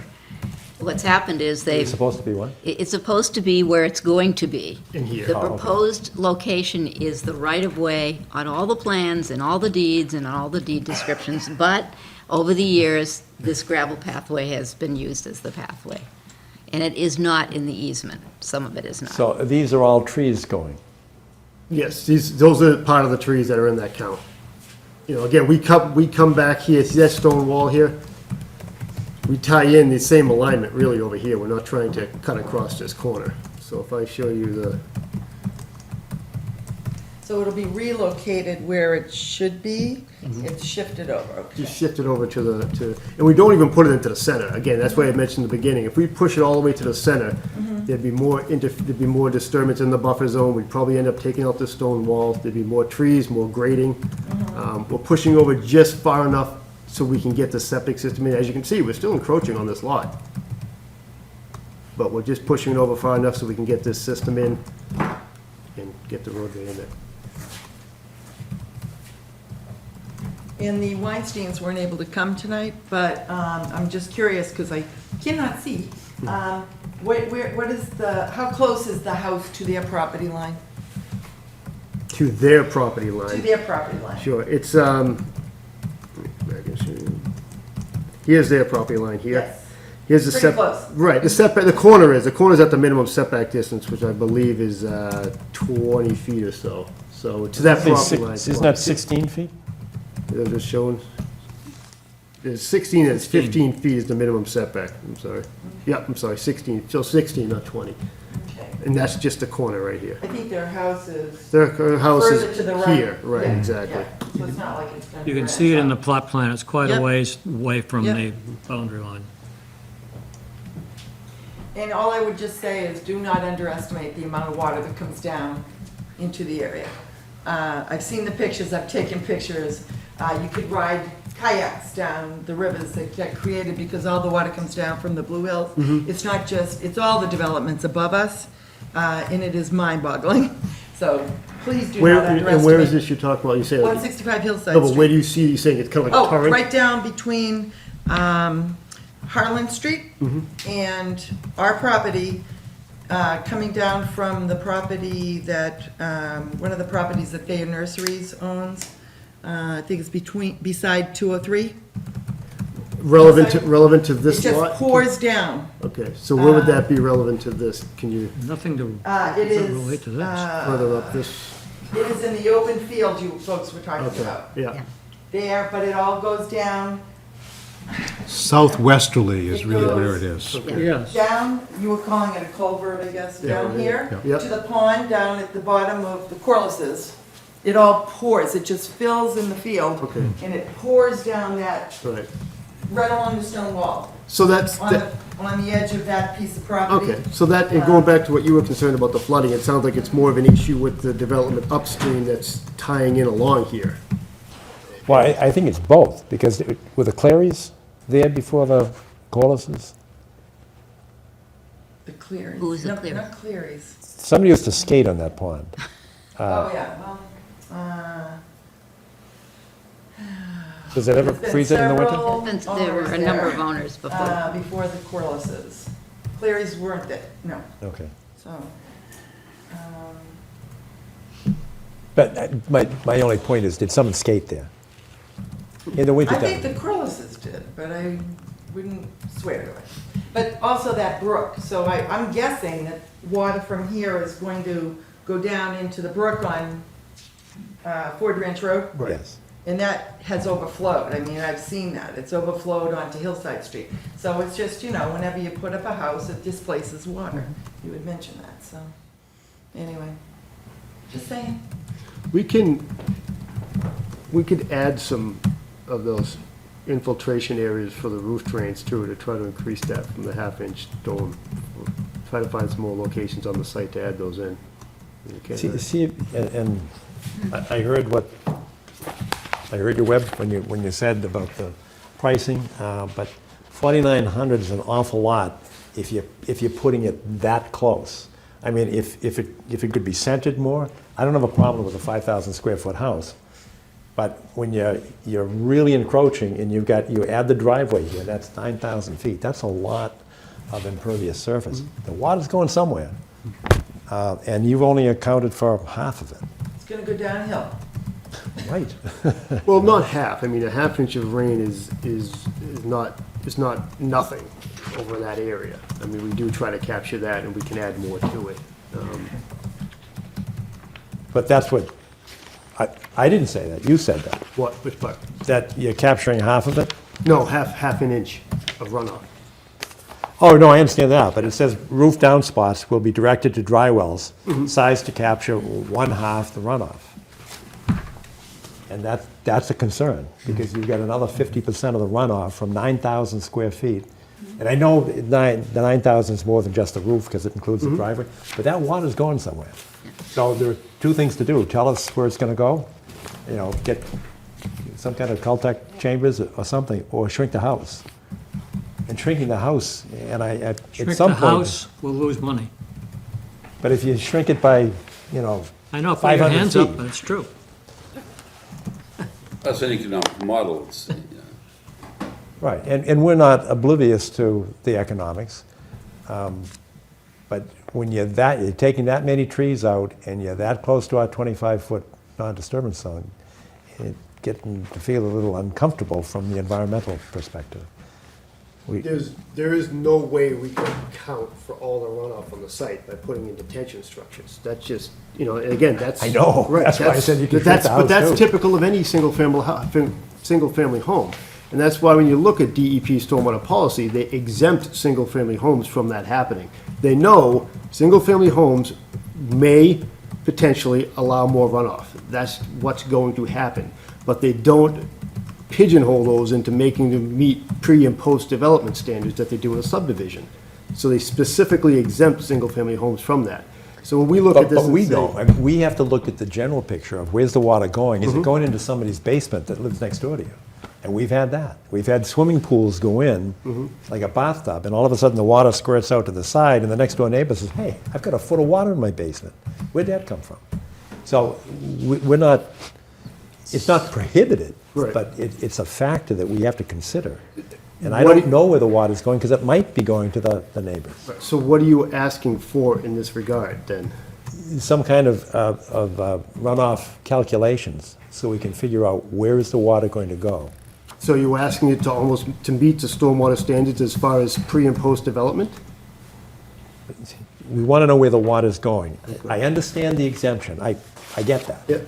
But what I'm saying is, we need to know where is the water going, and is this a good idea or a bad idea? And is there an alternative? And an alternative might be 4,500 instead of 4,900, I don't know. And I understand the economics of it, and we're not, And as we do with the calculations, I guess the question kind of is, there's no way we're gonna make it, most likely, it's gonna be pre and post are gonna equal. What's the okay amount that's gonna leave? You know what I'm saying? Because what's our design standard? Pre and post are going to equal. You want pre and post to equal, I'm Regulatory questioning, is that what wise, you just said? I mean, only not on a single-family home, though. That's right. That's right. Well, so it's pre and post mean the runoff total. Right now, there's a certain runoff that comes off that site existing today. Right. And if this was a subdivision, we would design it to have a detention pond that would ensure that the runoff that left that site would be at the same rate as it's leaving pre-development. That's when they mean pre and post-development runoff. So to do that on a single-family site, you'd end up using most of the developable lot for a detention area. And that's one of the reasons DEP doesn't have you do that for single-family sites, because it's kind of unrealistic. So when you're saying, look at where the runoff goes, and we can do that, absolutely, give you numbers. I'm just concerned, as an engineering standard, we design to something. Typically, if it's a subdivision, we design to make pre- and post-developments the same. In this case here, I guess I'm looking at marching orders. What are you looking for runoff? What I'm looking for is for you to imagine yourself representing the downstream neighbor and answering their question about, is my basement going to fill up with water? That's what we're trying to protect. So I know I'm not answering your question directly, because I don't know what the design standard is, because if there's a greater flow of water going off-site, it's fine if it's going into the wetlands, or if it's going into a stream and getting carried away. It's not so good if it's going into the next-door neighbor, because we're then creating a problem. And we're trying to help you build a house that doesn't create problems. Show the flow We'll from do the pre and house. post. That's all. Yeah. Show the direction of flow and a potential concentration time to the Typically, brook. and typically, we have a location area for that Yes. TC. Yes, So we'll pick one. Okay, that's fine. exactly. That's, I think, what he's Yeah. looking for. The reason for that is drainage is the biggest problem in Milton. Yes. Has been for over 30 years. since I've been coming to Longer than that. this room. It's not just here, it's everywhere. That's everyone's concern. The more development you get, and as you just mentioned there, the upstream development that happens. We also have Wentworth Estates, that water's gonna go downhill. I've seen, without this development, I've been in the location for 22 years. I've seen the end of Ford Branch Road at the circle underwater. I've been asked by friends who've lived at that house at the end to please watch their house because they thought for sure, the swamp fills in the back, it's all wetlands, and it comes right up their lawn. So I've seen this, I've been asked to watch for water, call if it's getting close to the house.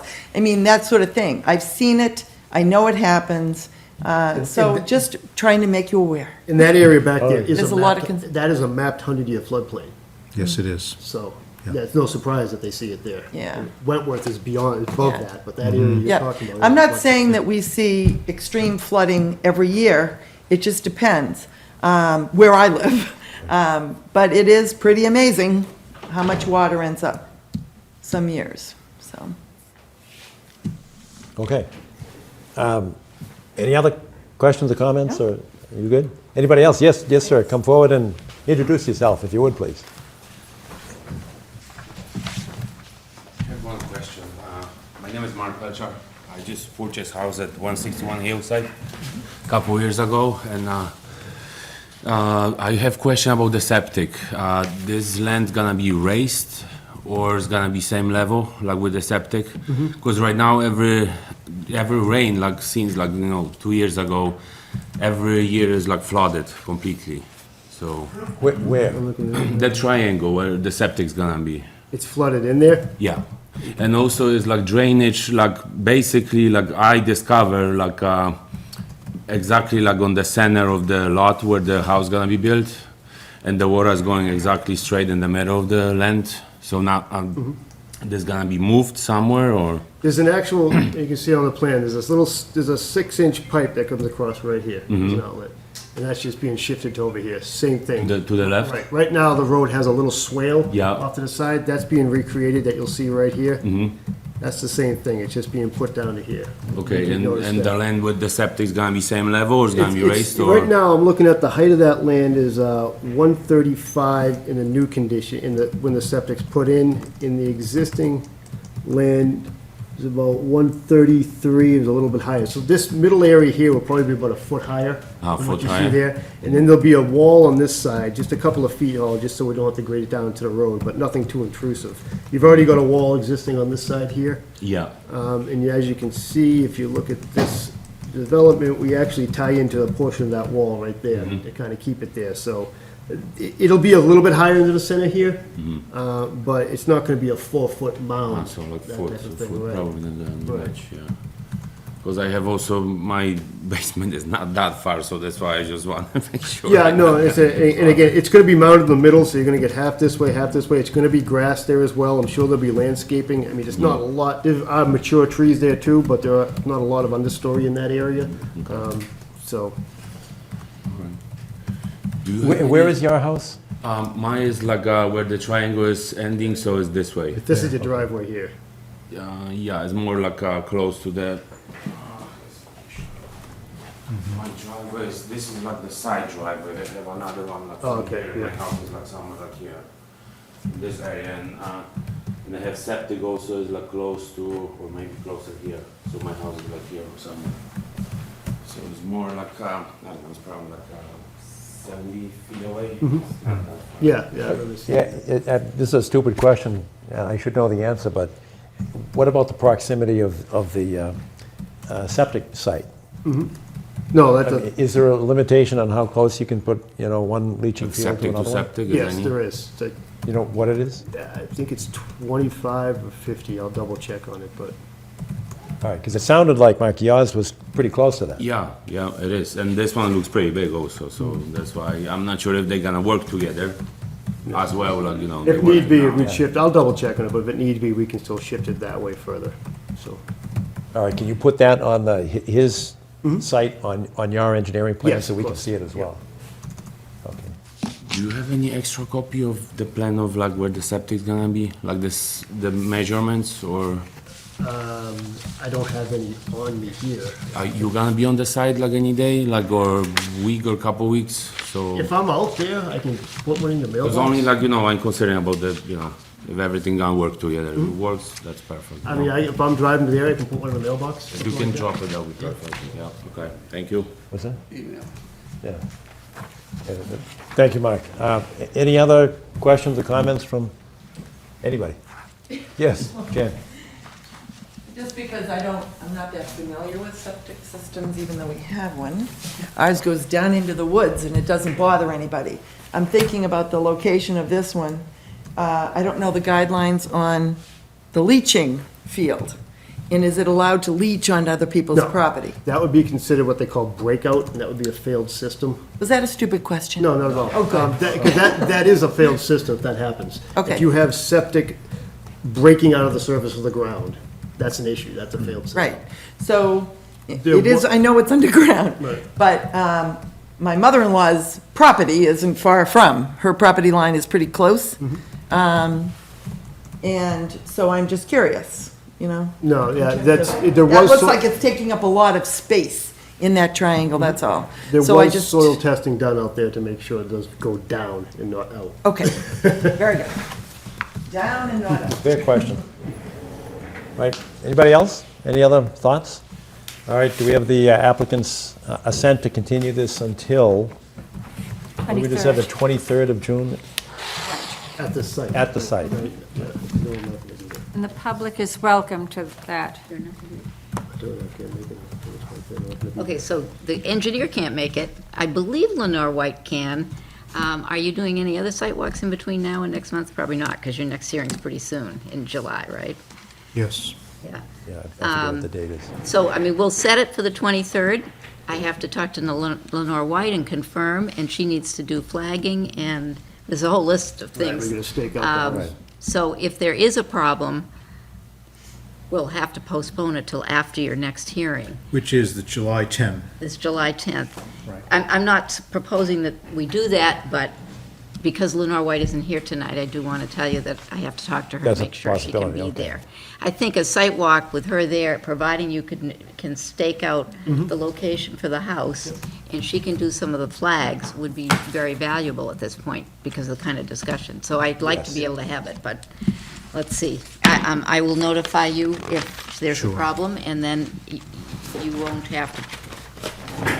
I guess what I'd say is, I'm asking the board the commission to agree that if we can't do the 23rd, that when you do set your next site walk, that you would schedule this then. Well, I don't, That's a public. I don't know that if we, Or maybe, We is could put it anybody on for available the the- 30th? you have to continue to a definite date, so that's, I'm asking you to correct. provide an alternative. Correct, but an alternative might not be after the July meeting. It could be before the July meeting, because if it's not the 23rd, we could do the 30th. I can't do the You 30th. can't do the 30th. Possibly. Steve, can you do the 30th? Checking. Gotta get back to June, But there's no hurry on Yes. this. as far as I know. There's no Right. hurry on this. So if Lenore couldn't make it, I mean, if you put it back a month, it wouldn't be, I mean, this is nothing that has to be Not going to done. go anywhere. Yeah, so there's no need to. No, there really isn't. I mean, I Yeah. want to make sure that we're ready. Sure. And that we have everything done. Yeah. I just want you to have continued this so that you have a definite continuance date. Sure. And that, so I think we need two alternative dates. I don't think the 30th sounds like it's going to work. You can continue this hearing to the site walk date, and then in the alternative to the next hearing date, and then Yes, that's then fine. decide. Let's do that. So Yeah. that's the 10th of July, right? Correct. So we should be okay then. We have a definite All right, perfect. Okay. alternative date. All right, great. All right, Okay. thank you very much for all your input Thank you. and data. Thanks. Thank you Thanks for for your your help. time. Drive safely. Thank you.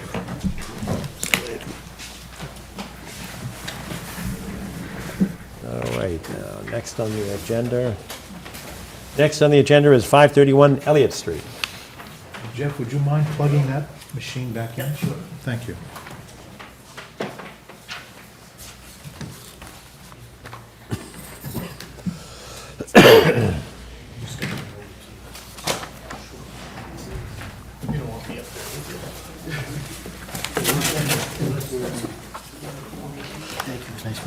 Yes, you too.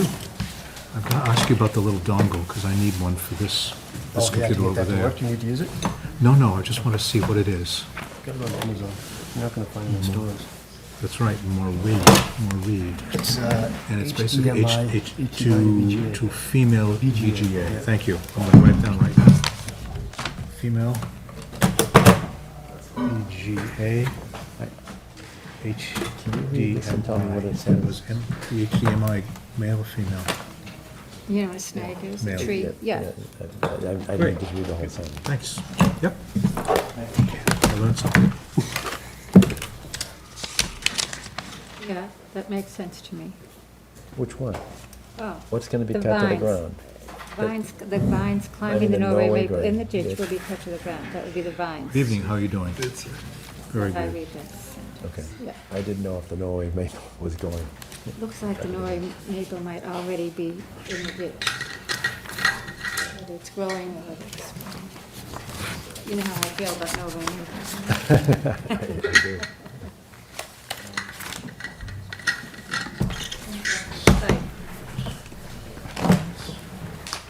Got a cord behind everybody here. All right, thanks for the heads up. Watch out. Good. We're able to get all the way over.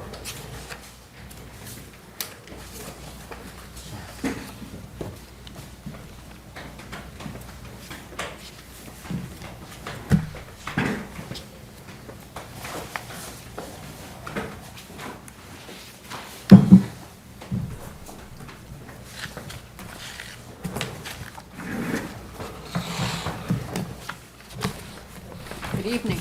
Hi, my name is.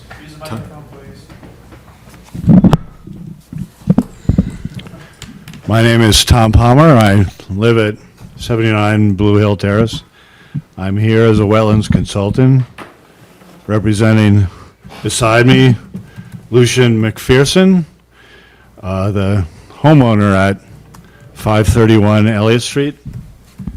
We're here with a notice of intent for the rear of the lot to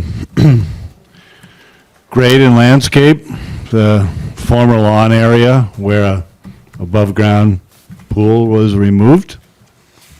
I submitted the notice of intent the end of May with verbal description and, as you see behind you, existing conditions plan. The lot goes southerly up to Elliott Street. Don't see it here. It's a half-acre lot, or 0.475 acres. It slopes down in back, and the reason you have jurisdiction is it's within 200 feet of the Neponset River to the north.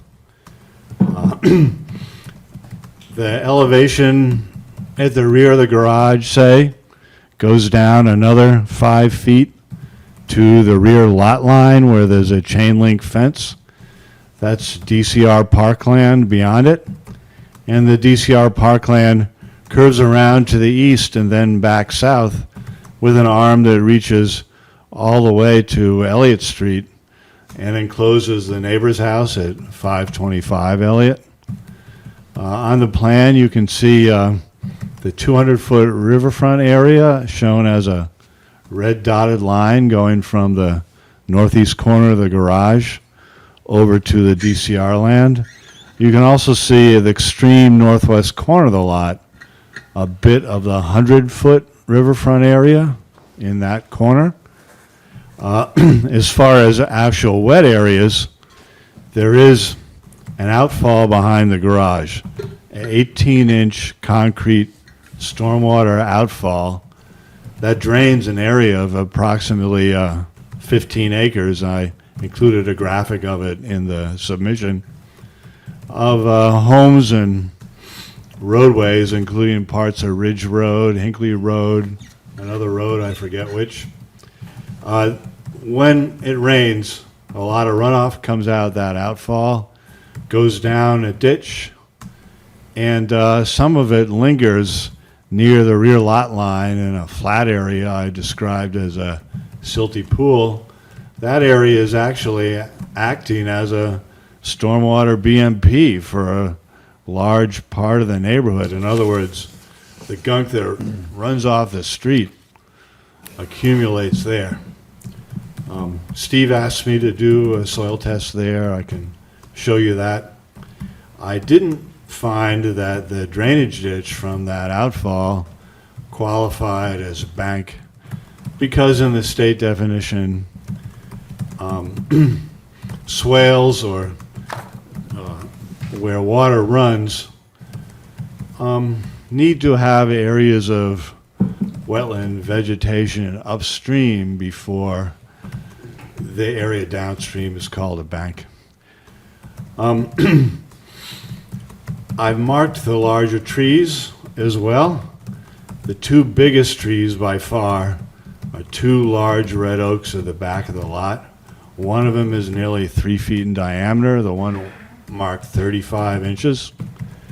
Those are clearly over 100 years old, quite valuable to have.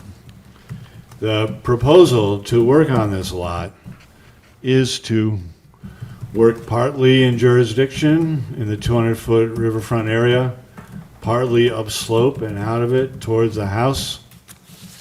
And as Lucian explained it to me, the point of the project is to remove the damage associated or the scar associated with the above-ground pool and have an attractive landscaped backyard. Basically, that is the idea. If I go to the next graphic, this is the proposed condition plan. You see the area inside the green, that is proposed to be loamed and seeded with lawn grasses. The area to the west, a smaller area inside the blue triangle or the blue quadrilateral, that will not be lawn because sensitivity of the ditch, namely because anything that flows in the ditch will head straight for the river. We felt that that shouldn't be lawn and should be less managed vegetated area or perhaps even a mulch. It has you've probably seen it, it has a slope going down to the ditch. It's shady, might be hard to grow perennials there. You could grow shrubs. But as I marked it, it says loam and mulch or seed with erosion control mix. That is to stabilize it immediately. You also see the blue band, an optional shrub border. That might be desirable just to shield the whole area because it is full of greenbrier and multiflora rose growing out into the ditch and also up the fence alongside Unquity House.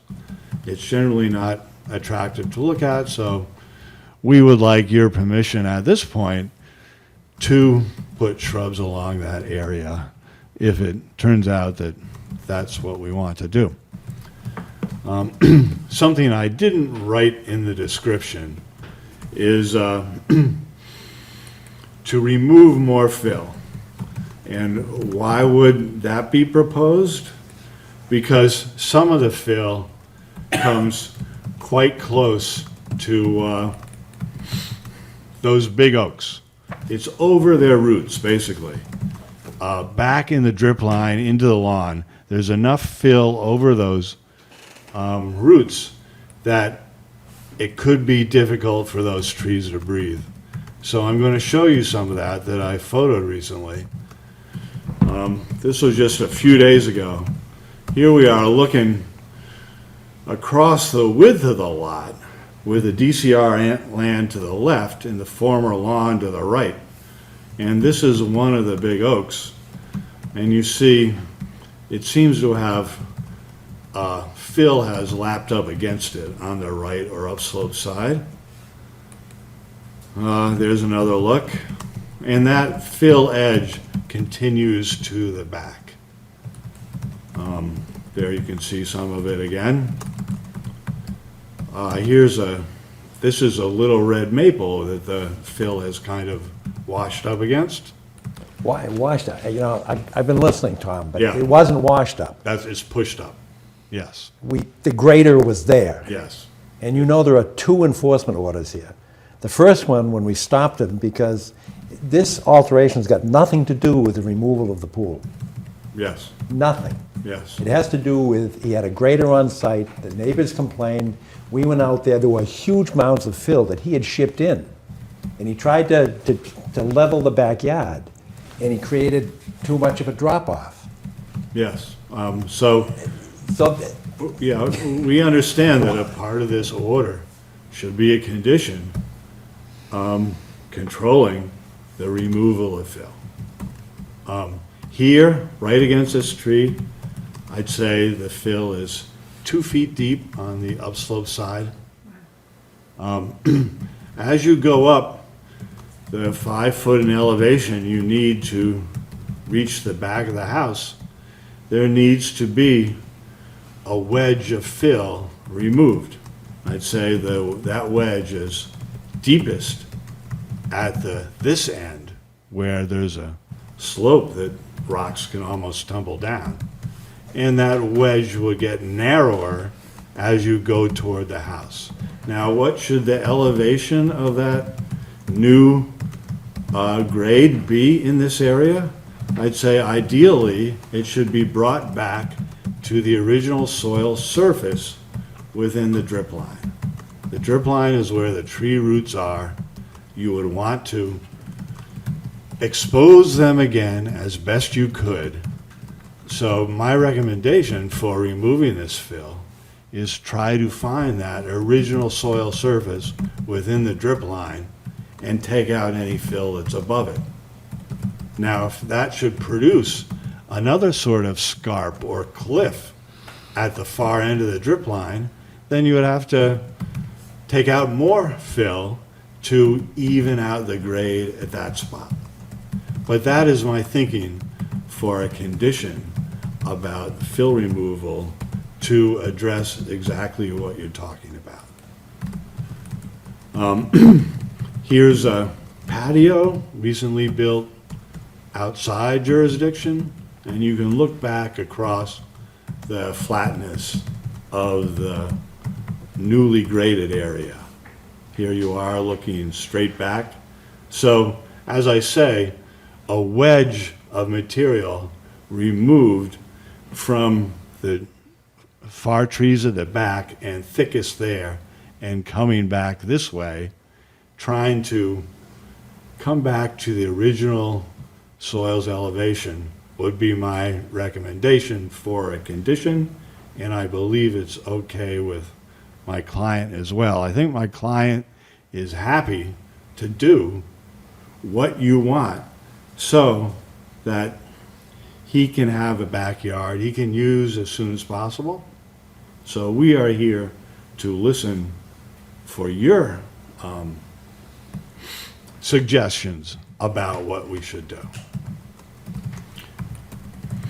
This shows the town's drain line, seems to go right under the garage, and it's shown going straight to the river. Well, it does not. At the garage, it discharges out that outfall, and sometimes the maps are wrong. I don't know why it's portrayed this way. This also shows the contours. You can see the 20-foot line just behind the garage, a dark green line, and then you can see it's about 5 feet drop to the rear lot line where the fence is. There's a closer view of the elevations, again with this nonsensical drawing. I don't know why they put a line there. Here shows the area that discharges to that outfall. You can, these, looks like you can connect the dots here with these blue lines showing all the catch basins and storm drains that come out of the pipe behind the garage. And with all that water in a big storm, you will get a lot of plastic bottles, styrofoam cups, things of that nature that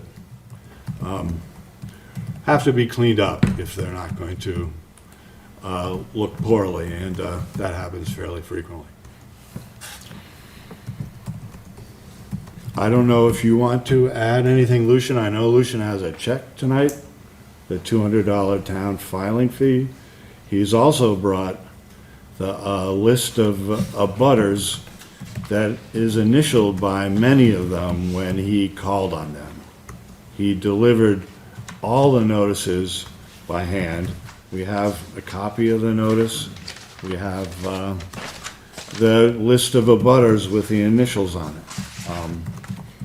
So we hope that process-wise, we are ready to go forward. I don't think process-wise it's going to work. I mean, I got a call from Town Hall within about 10 minutes of the submission of the date from the assessor is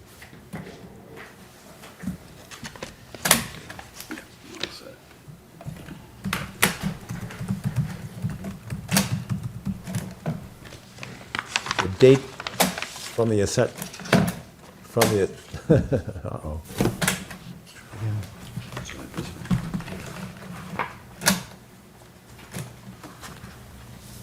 Good. The date from the assessor's office, I believe, was too late. And It's the 7th of June? I believe that's correct, whatever the date is, because there's a formula for putting it on the agenda and having the notices go out, I think it's 5 days before the date. And so we don't have any, we don't have all of the people acknowledging that it's been received. We don't have return receipt requested. And the timeliness of it, I think you're a day late. Because it's the 7th, and you'd have to show that they got them 5 days before the meeting.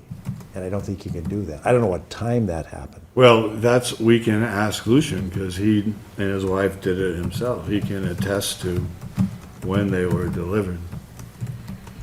Well, we don't have an acknowledgement, and typically the green sheet, that's why we call them green cards, because they're receipts from the post office. We were instructed either or, and so we thought it would be best to hand deliver. I'm Best to sorry, do what? if you could introduce yourself, I'm not sure. Lou McPherson, we thought it would be best to hand deliver them, to explain ourselves to our neighbors, some which are here tonight, but it was stamped. There was confusion initially by my wife because Kathy was out, and she thought she needed Kathy's signature or stamp on them, but she didn't. We went down, we got them, and we hand delivered them last week, but.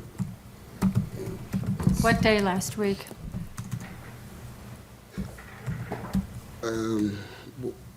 Was the 7th Wednesday? Yeah, look at my calendar. The 7th was Thursday. Well, then it was done on Thursday. Some were on Wednesday. Wednesday or Thursday. Yeah, The only one that was late, or if this is out of the time frame, then that's fine, but the only one that was, where we did have to go back was downtown, Causeway Street. So, but we did get initials, original signatures. We hand delivered them and explained it, but if the 7th was out of whack, then. When you say initials, the people you spoke to or you left at their houses, they, We sent this in to Kathy. This is initials from people that we hand delivered the notices to. Some were home, some were not. pick that up, we can, Sure. thank you. Yep.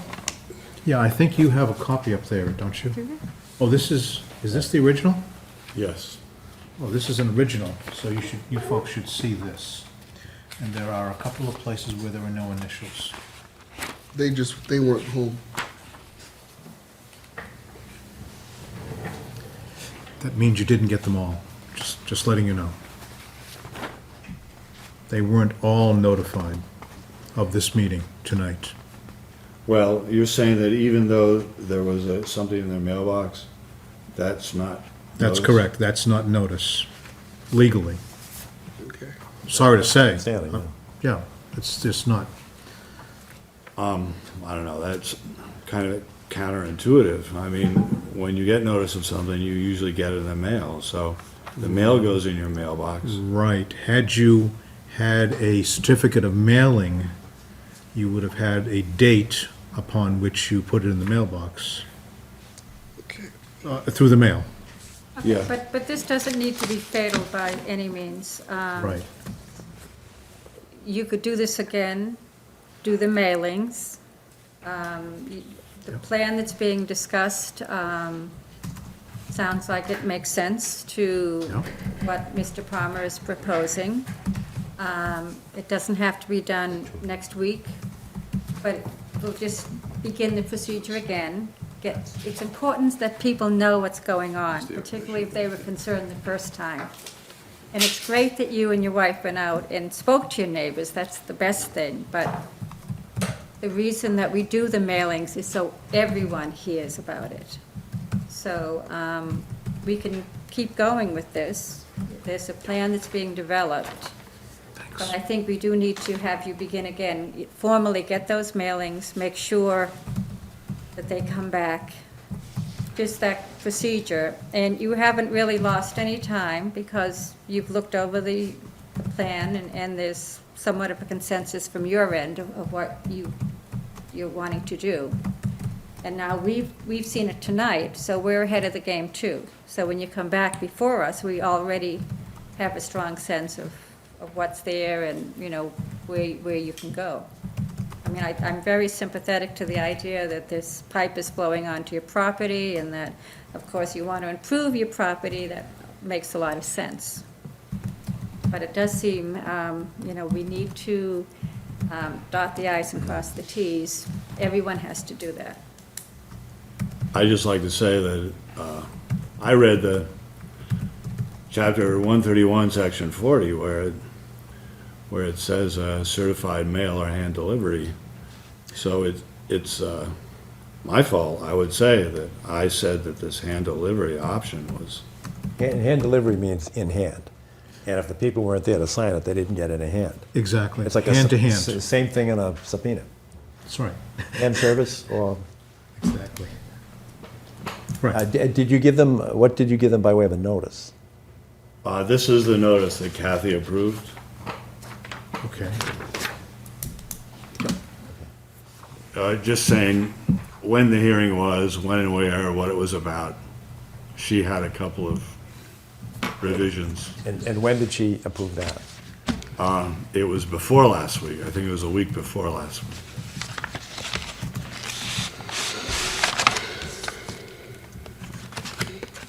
All right, one of my concerns is that there are essentially two enforcement orders here, because the one was stop doing when it was stockpiled. We had to put a tarp over the top of it, and we invited him in, and Mr. McPherson came in on one or several occasions.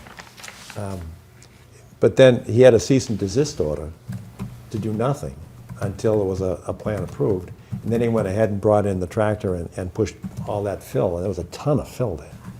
And some of it was inhibiting that. You can call it a ditch, you can call it anything you want, and just because you can start with a concrete pad, it can become wetlands. It can become wet. And it's certainly, it wouldn't make any sense to try to dam up that stream. You're absolutely correct there. I mean, water has to flow there. So the shrub area that you're talking about, Yeah, that's, I see if I think it was on can the go other to the slide. next one here. The proposed condition, Here, John. okay, I was just waiting to get. oops.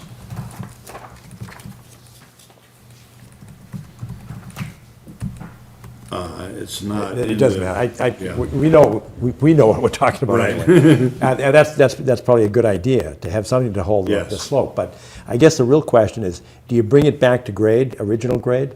Or do you bring it back, you said take a wedge out. The problem with a Yes. wedge is going to create a need for a retaining wall, probably. If you just go to the drip line, it's still going to be a couple of feet. And you're probably going to need a retaining wall. If you feather it out and take it back further towards the house, you're going to get closer to grade. And I think that's the real issue. Because those tree wells are expensive and Yes, and yeah.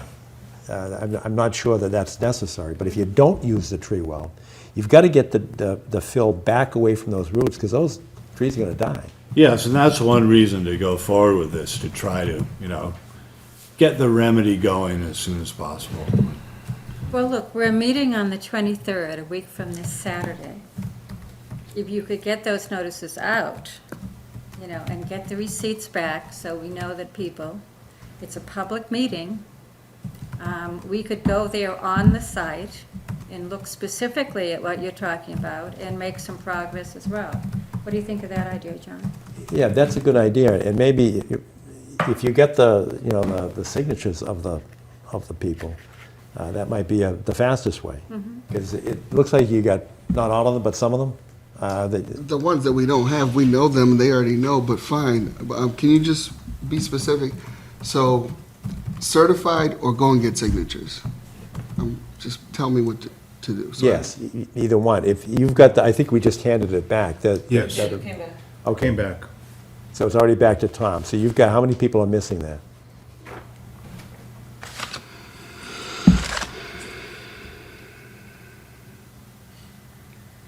One, Bill, two, Keegan, three, but my wife texts her. So 4. But I mean, we can.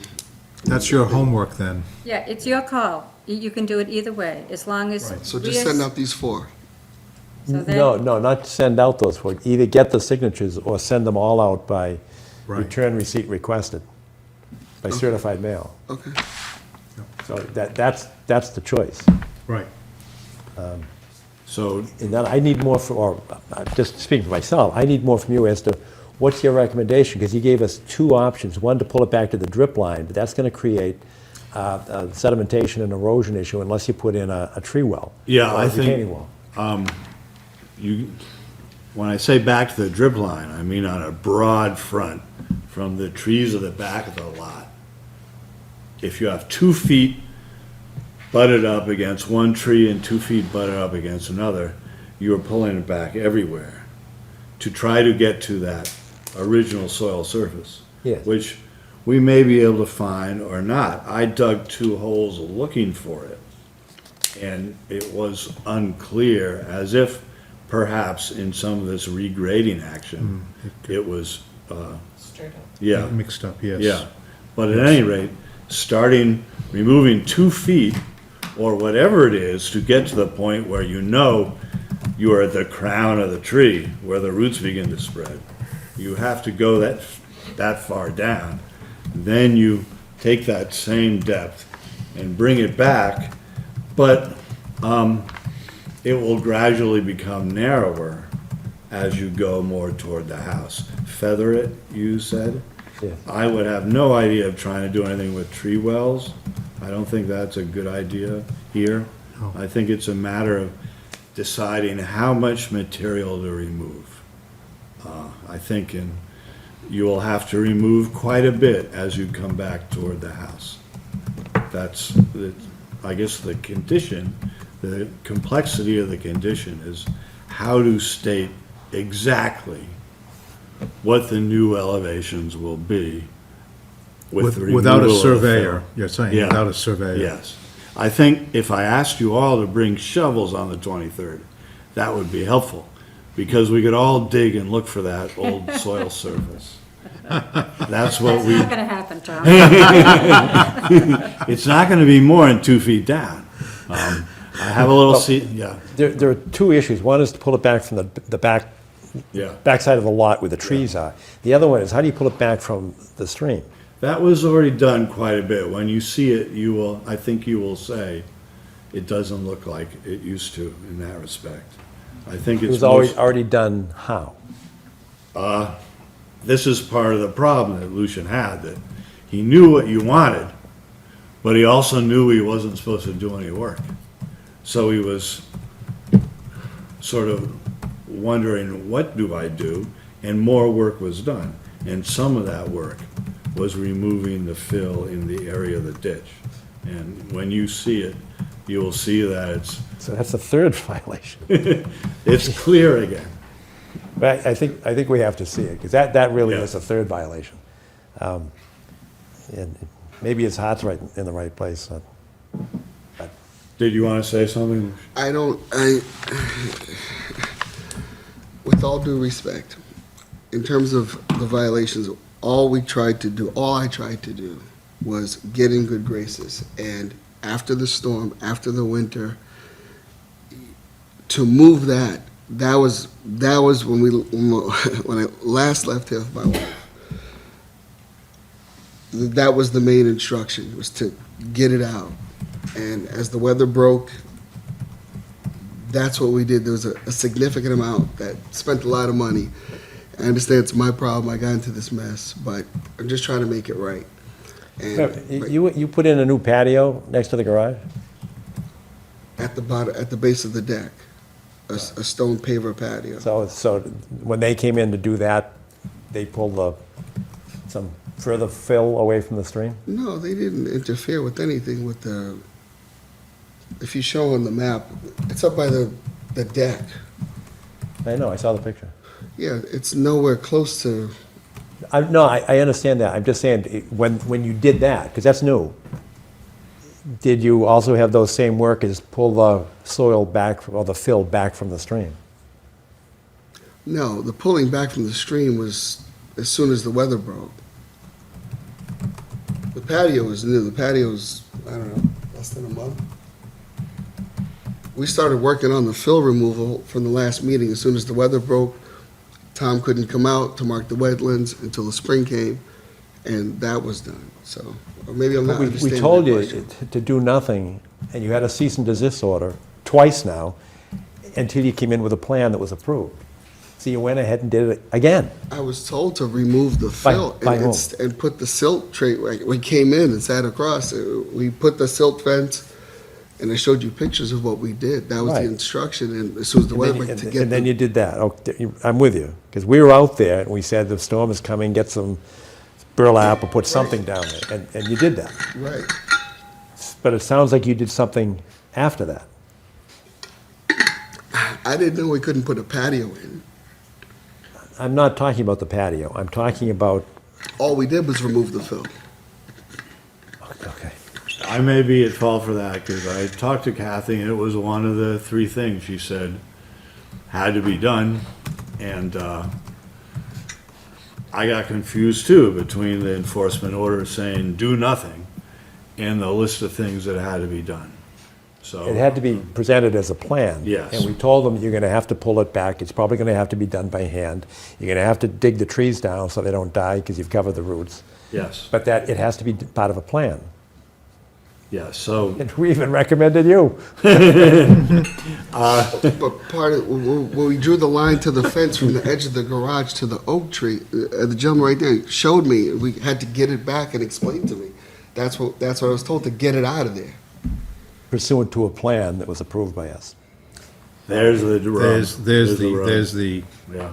misconnection. Right. Okay. So we put this on the list to see on. June 23rd. June 23rd. Which will be a site visit? Yeah, Yes. a week from With your Saturday. approval, Mr. McPherson. I do whatever you, I Okay, don't have any objection whatsoever. fine. Good. Except for, is it possible to do the 30th? Nope. No. No, because we've got other things on the 23rd, sorry.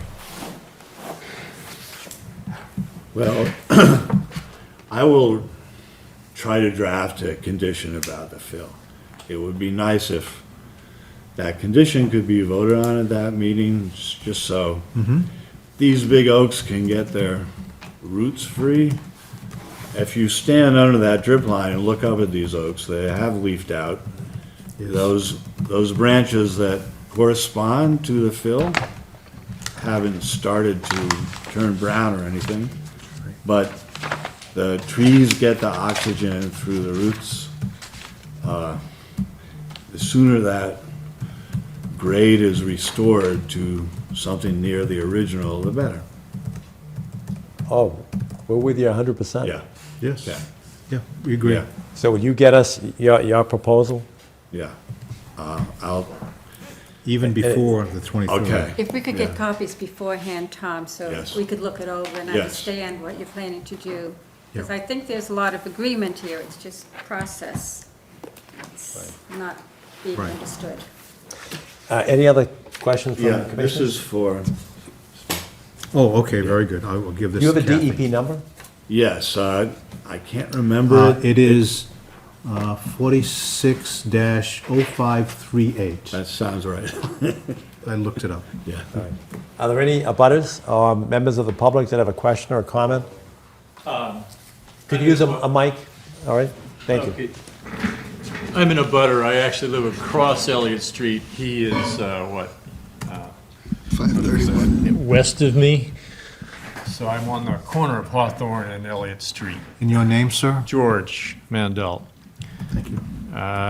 So I'm just in favor of him move this process along. I find it kind of interesting. I've seen some of these floodplain reports and some of the drainage things, and I've seen some of the impacts on the streets, and the fact that the town now cleans the drains helps considerably for my neighbor behind me because the street floods.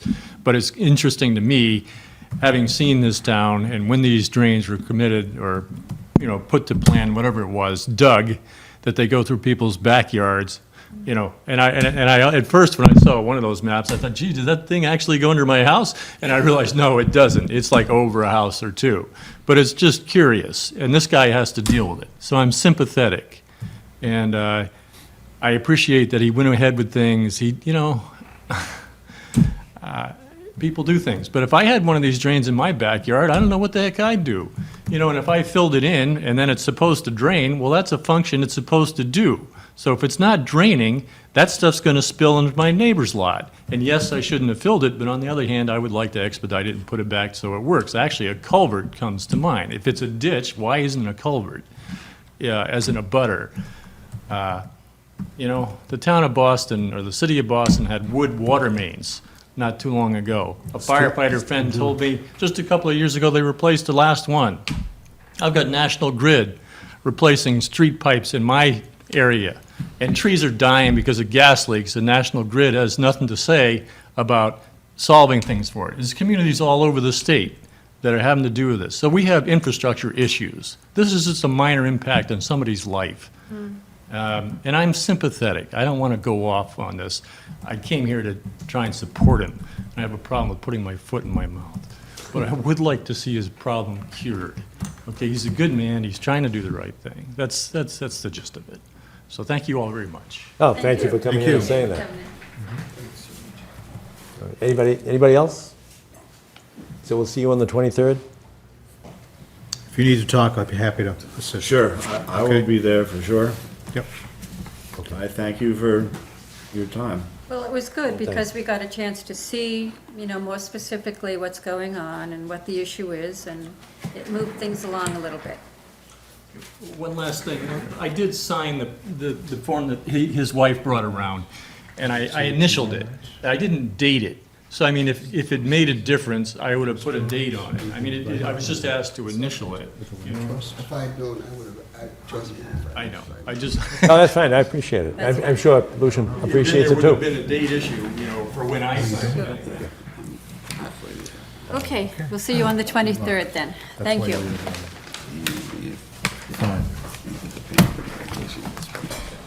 Next on the agenda is Forrest Stewart shop cases. Yep. Which is, do you know, Steve, do you know what that, oh. I couldn't quite hear what you said, if it was us, but I assume since we're the only ones left in the room. Yeah, that- probably good guess. Forgot what I was here now. Number 6 and 7. Number 6 and 7. 6 and 7. 6 and 7? Well, I'm just saying.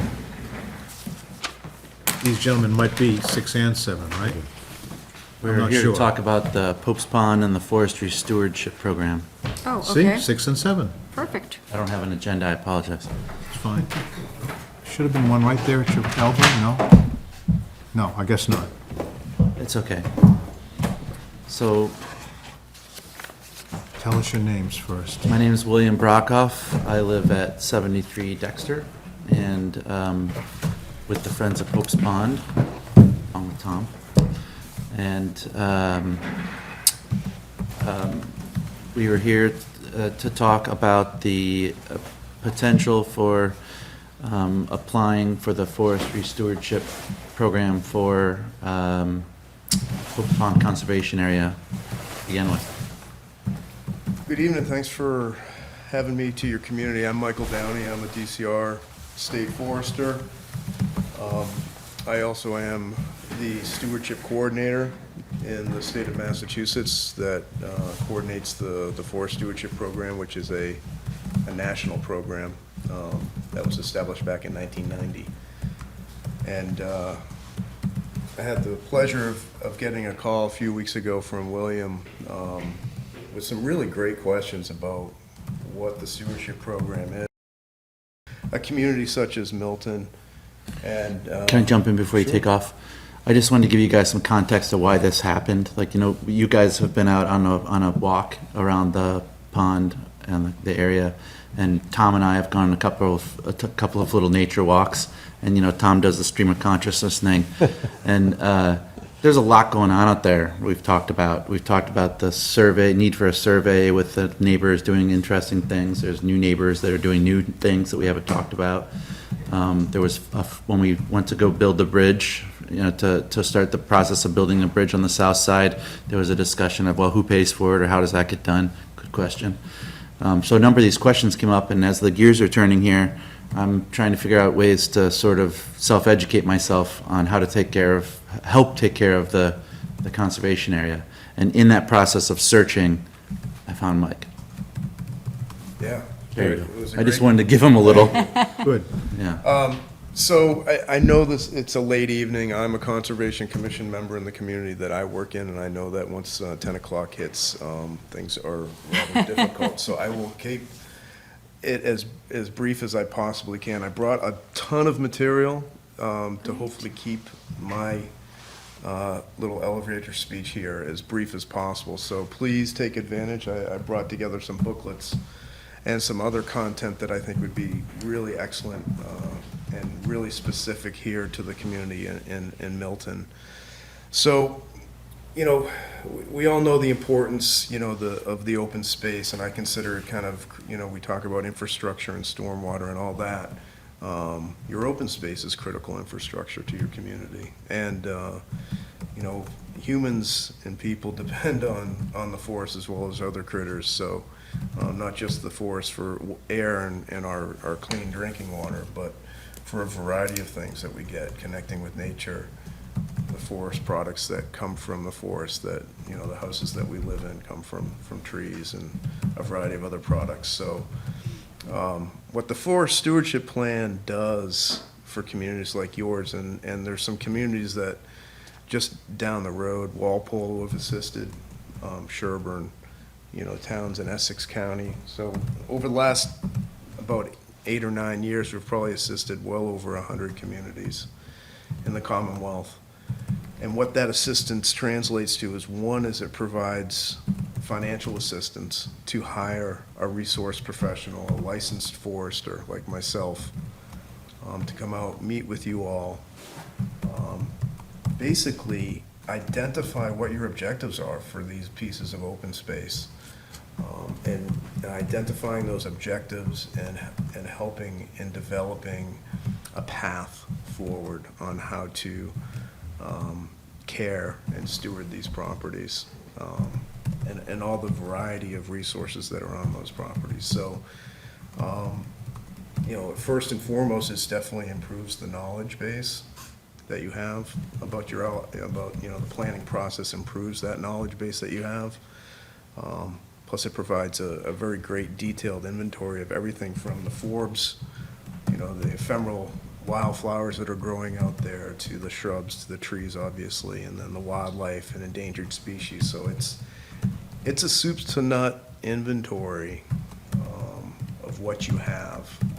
Not to cut you off at all, but let me ask a question at this point. If there's money available from the state, like for grants or something, or for assistance from someone, would that be the Conservation Commission applying, or would it be groups, individuals in the community applying on behalf of the town? That's a great question. So the grant so to speak, is available to anybody that has 10 acres or more of forest land. So we have some folks, I saw on the agenda, you have a few cutting plans that are coming up towards the end of the evening. Those are, one of those folks, I believe, received some assistance from the stewardship program many years ago to help develop a plan on their property. So it's available to both private forest land, because that's the majority of ownership here in the Commonwealth. But we also are tapping into this wonderful resource that's of open space at the municipal level. So what the state can provide, what the state forester can provide is financial assistance to hire a forester, work with you in developing your forest stewardship plan, which is a roadmap, so to speak, of your open space over the next 10 years, where you are. But they'd be the actual applicant? They would be the applicant. You know, there are some circumstances. Because we're the owners, so to speak. That's right, I you're guess. in care or custody of that property. So the applications, it doesn't get much simple. It's a one-page application. As long as you know your name and address, and can sign, that's really all we need to process your application. And then, you know, what I think one of the best things that happened, and I know that the Neponset River project that was the first on the agenda tonight, and you guys had some questions about who can pay for invasives. Once you get that plan, that opens up a door for additional assistance from the state to help municipalities. So from our program, from the state forester's position, we have a large sum of money that we dedicate to help municipalities implement their forest stewardship plan. So for instance, this past year, we've helped the town of Sherburne do some work with bird habitat, and we've helped other towns do, you know, everything from establishing a kind of a low-income firewood program out in more central western Massachusetts in the town of Goshen.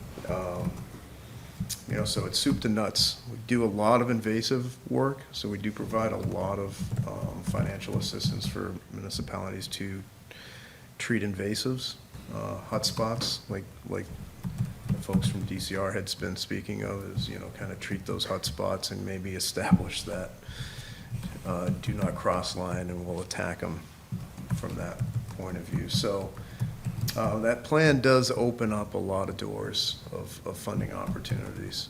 Didn't you mention in one of our initial conversations that it's possible to get some assistance with that initial survey cost? Yeah, so that, you know, that initial, you know, kind of, you know, the survey, the forester, although we're not licensed surveyors, there are some foresters that are licensed surveyors. The foundation piece is you got to know where you are and what you're inventorying, right? So the forester is going to provide, you know, the boundary. It's going to do the boundary work. It's not a licensed survey or survey. However, it's accurate enough to base your inventory on as a forester. So, you know, that's part of the program money that we would provide to the town. And the money is based upon a formula, which is it's a base rate of $910, and then it goes up for each additional acre over 36 by $13. So, and we're working cooperatively. There's many kind of bits and pieces. Just quickly, is we've teamed up with Mass Audubon since 2014.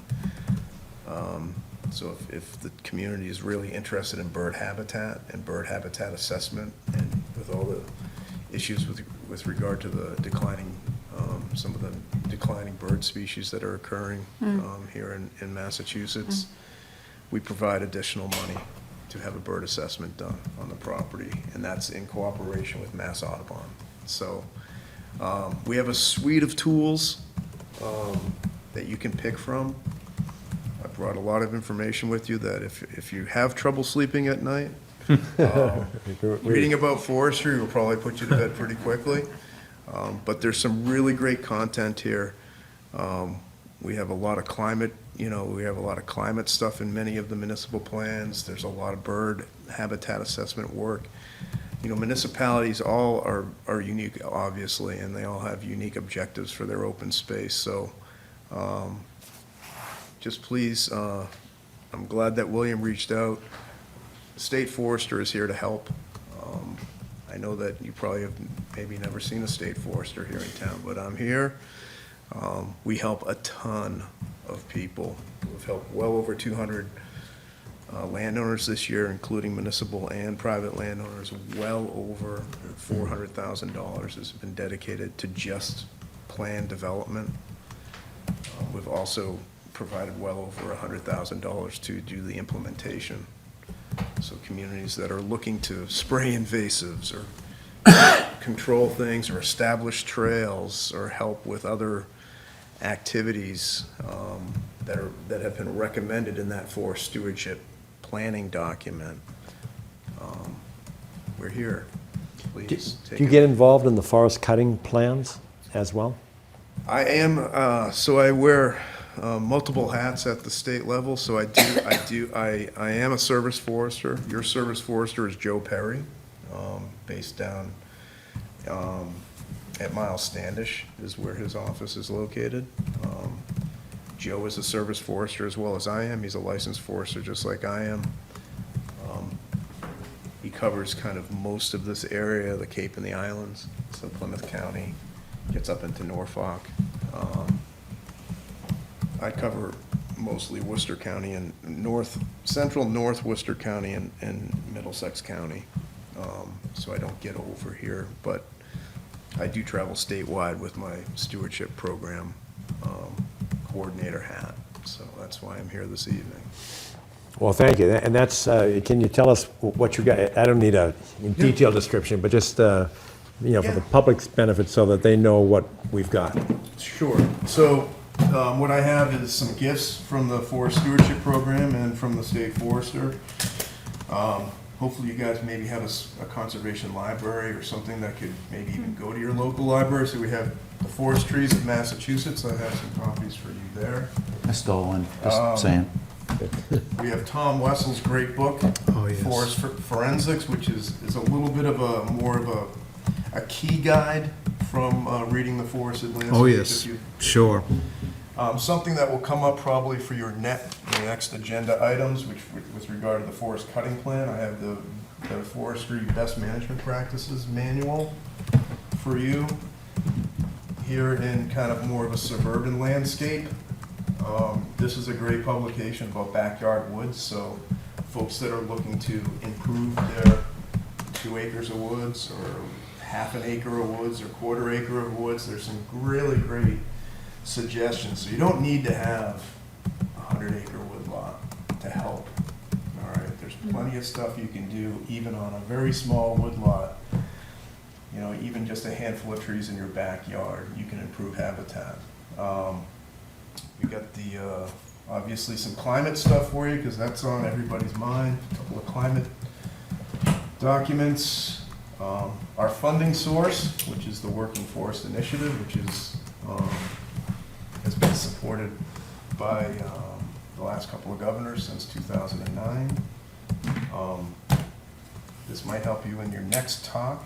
The discussion is the Forest Cutting Practices Act, a guide for abutters. So if you have abutters with some questions or concerns, that may be a helpful thing to pass along to them so you're not explaining yourself. Our program, the Service Forestry Program, which has been around since 1904, and the reason I exist. And that's that. And then the last thing is the Forest Stewardship Program. So, and then if you're really all about the birds and stuff, I got a packet of bird information as well for you. So please take advantage of these materials, get them out into the community if you can, or call me back and I will deliver them to folks in the community, or Joe Perry will, your service forester. I'd be happy to help disseminate them as well, if that's, so you But guys some of wanna this pack stuff them home can go to the tonight. library if you choose. The forest tree book is a recent publication, you know, whatever you feel comfortable with, what you think would serve your community the best. Right, I think we ought to do some kind of an outreach to the library trustees Yeah. and figure out if we can have a section at the library, just set aside for that. And I have, you know, I didn't want to overwhelm you. I know this is probably a little overwhelming, but I do have other materials that are probably germane to all good things forestry. So if you want somebody to come out to walk in the woods, Joe Perry or myself, or would welcome that opportunity to kind of connect folks in the community to your open space and give them a little idea of what we're all about and what a state forester does. That's very good, because I think if we need, you know, to focus on an area, it's public education.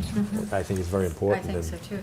It sounds like an opportunity. It seems like a direct answer to several of the meetings we've had about the Pope's Pond concept. I mean, the questions we've had, there's a solution right here, so. Right, right. I And on the, we might be able to segue right in without changing the agenda, but on the Pope's Pond site, are you completely familiar with the new bridge project? Familiar with it? Yes. I mean, in terms of getting public Do you mean where is it involvement. at? Yes. Well, we had a public meeting at the library. Somewhere between 8 and 12 people showed up, which wasn't so bad, actually. Everybody was in favor. There were some questions, but everybody got them answered. The professor and his students sort of work in spurts, you know, so that when they'll emerge, they produced a notice of intent, a draft.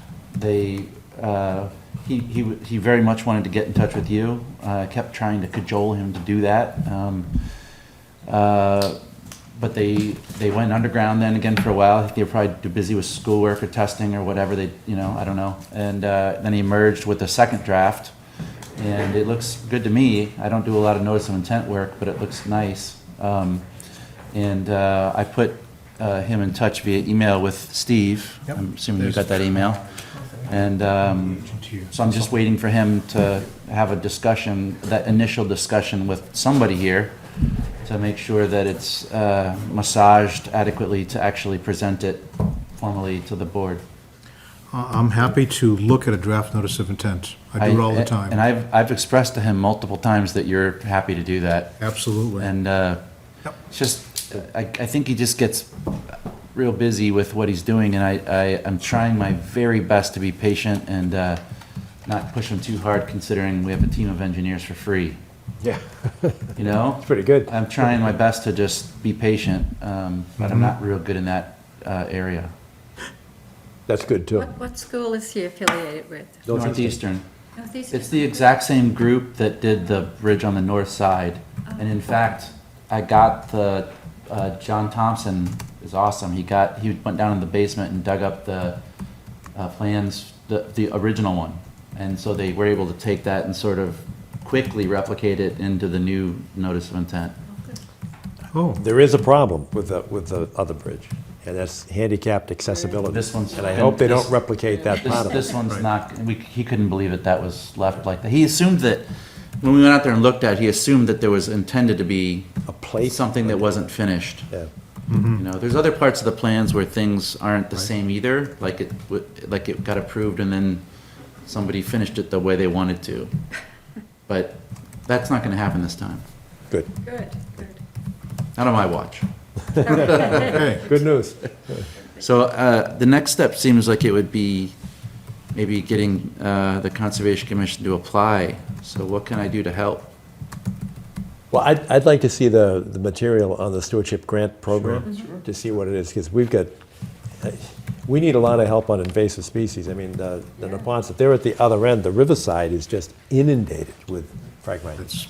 Pope's But Pond is also- a mess. It's full of invasives, yeah. yes. And Turner's Pond as well. I mean, Is it? Yes, it that is. could- Yeah, and we could have a survey of the trees there. The trees are in deplorable condition at Turner's Pond.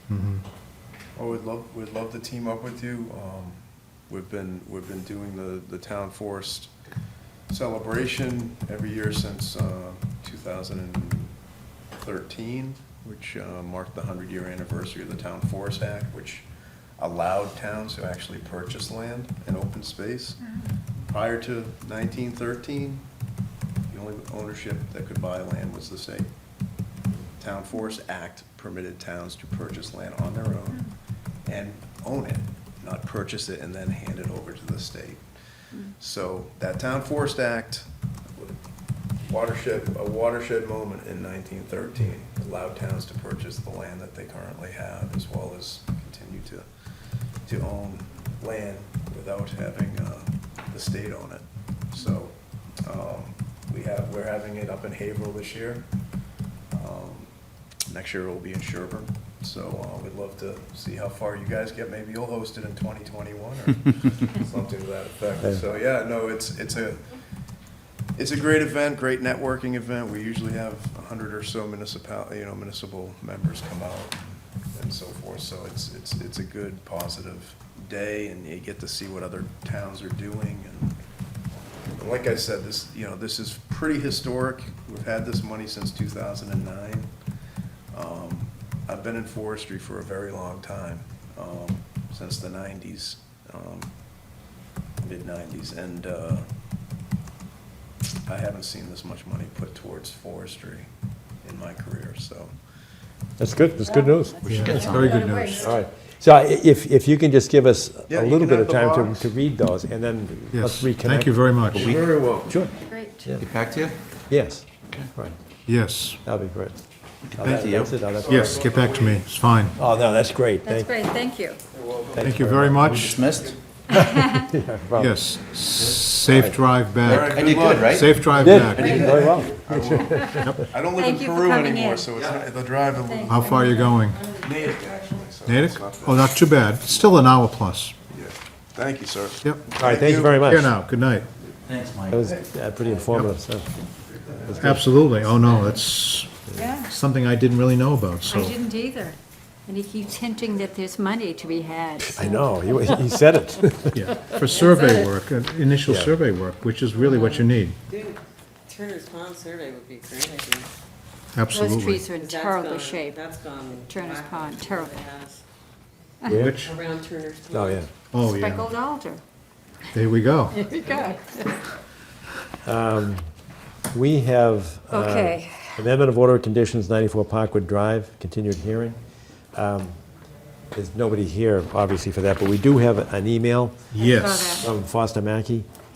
And I think he may have misunderstood the revisions that we discussed with respect to the 3-to-1 performance standard in terms of replacing trees. Because this is the one that they cited to the,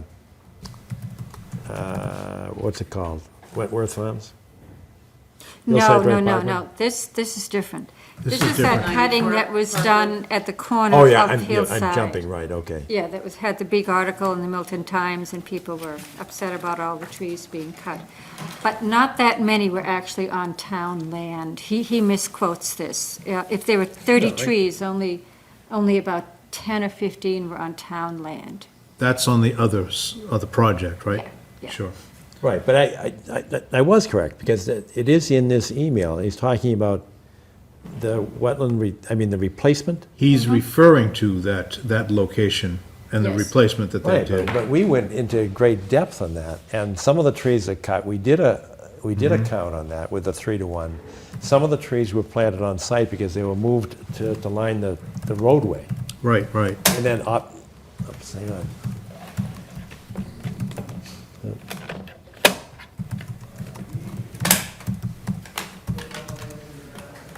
I think I get this right. Yes. John, I'm not sure. No. This one's wrong. There it is. Now we're good. Okay. Okay, so I'm not sure what you're referring to. this email right Yes, here. okay, This is correct. 94 Parkwood Yes, tree removal right, application. right. And he's making the suggestion here that we change the 3-to-1 ratio. And we actually did, but we did it there are 3 parts to it. Some of the trees, according to the 3-to-1 count, were put elsewhere in the project along the roadway. Okay, There's going to be some planting near the bridge, but they couldn't fit them all, so we did some of the inventory, but it was a tremendous number of trees. So we actually, at somebody's suggestion, they said, well, because this is a cluster zone development, there's going to be open space. So we're actually, deeding to the town or the Conservation Commission, open space. So in that sense, we did kind of a trade-off, and we lowered it to, I think it was, I forget what the ratio went down to, 1.5. We significantly reduced the 3-to-1 ratio. What's that? I do remember this, Yeah. Yeah, we did. But it was based upon the open space contribution. Because as part of the cluster zoning, the conservation restrictions came to us. I'm sorry, John, I'm still not, you're talking You about weren't- what you weren't site? here. I wasn't here. What site was that you're talking about? When the, Wentworth? No. that's Ford Ranch Road. Yes, okay. That's what they call it, He's not Wentworth. talking about that in this email. He's talking about just that little cutting that happened about a month ago on the corner of Parkwood Drive. Yeah, I and know Hill- where it is. Oh, okay. Please consider the environmental impact of my request, 3 pine trees, compared to the recent tree cutting at Hillside Parkwood Drive corner lot. That's not the one. As I understand, the town of Milton has accepted $15,000 worth of replanting on a Hillside Street after nearly an acre of trees was cleared. 30 trees were owned by the town, and these would be replaced. I thought that was talking No, about, he was talking about Parkwood Drive and Hillside, and like I say, he's mistaken.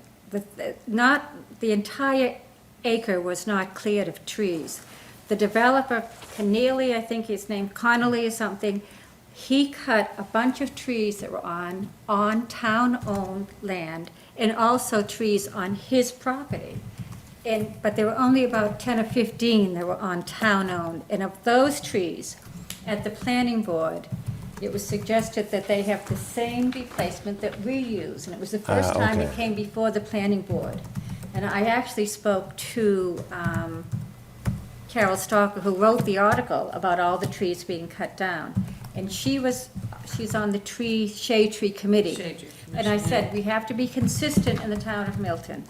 Cutting down trees that should not be cut down on town-owned or jurisdiction property, the replacement should be consistent, 3-to-1. So the planning board adopted that at their meeting. They said 3-to-1. So that's what he's complaining about in this email. He's saying, well, that developer only had to pay $15,000, which is the equivalent of 30 trees, because the DPW says it costs $500 to plant a tree and maintain it for a year. So that's what he's complaining about. He's saying, oh, well, that developer only had to do this, why should I have to do more? That's his argument. He's mistaken. That developer, in fact, was replacing 30 trees, having cut down about 10 of any significant size. I don't know what the caliber was, but of any significant size. Okay. So it was 3-to-1, $500 a tree. So he's asking anyway to be excused or, some different remediation that we offer him. I mean, I'm open to it. I don't know if this is the way to do it exactly, but I can't remember what we had said to him, how many trees he's supposed to. Do you know, Steve, how many trees he's supposed to be putting? Well, no, he didn't cut the trees he yet. didn't cut them down. Oh, okay. Did There not there cut were like anything. 6 or 7? He wanted 6 or 7, but this one, that was his original Right. basis, but now he's saying 3 pine trees. Okay, and they're white Right. pines, right? White They're pines, white they are pines, quite, So they're white then pines. we're asking him to put back 9 trees. trees. That's So right. at $500 a piece, that's $450. That's pretty steep in my mind. $4,500. What's that? $4,500. Oh, I'm sorry, 4,000, yes, Yeah. yes. Yeah. But I still think you can do better than $500. I mean, Well, an for a 3-inch individual, caliber yeah. tree? Yeah, I suppose. Yes, some of them are less money, but it's in the planting. The planting costs some money as well. If the town does it. Yes. Now, if he's doing it as an individual, Yeah. do you want to get back to him, Steve, and see at this point how many trees he wants to cut down? Okay, I'll be happy to Maybe we could verify say, yeah, the number of verify. trees. And if it's 3, instead of having to put back 9, I guess we could,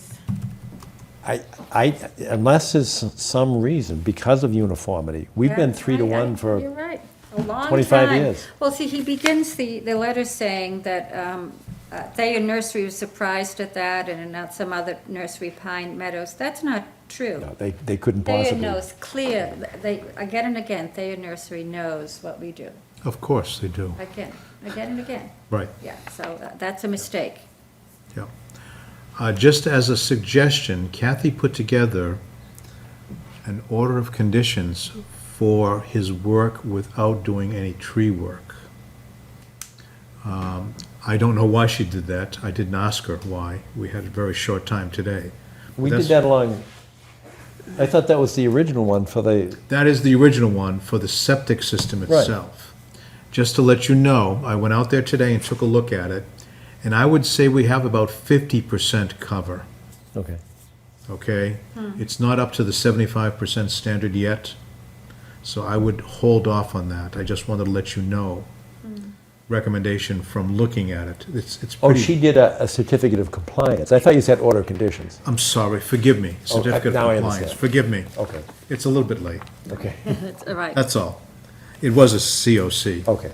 Just to let you know. And I was gonna say, I didn't talk with her after I went out there. But I think we should hold off.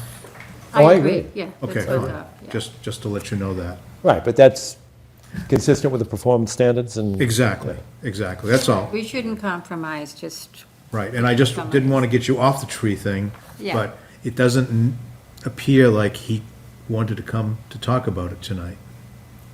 Yeah. So we don't know his interest, but I will find out. okay. Okay. Thank you. How's All right, that, thanks. okay? And that's how we can close that off. All right.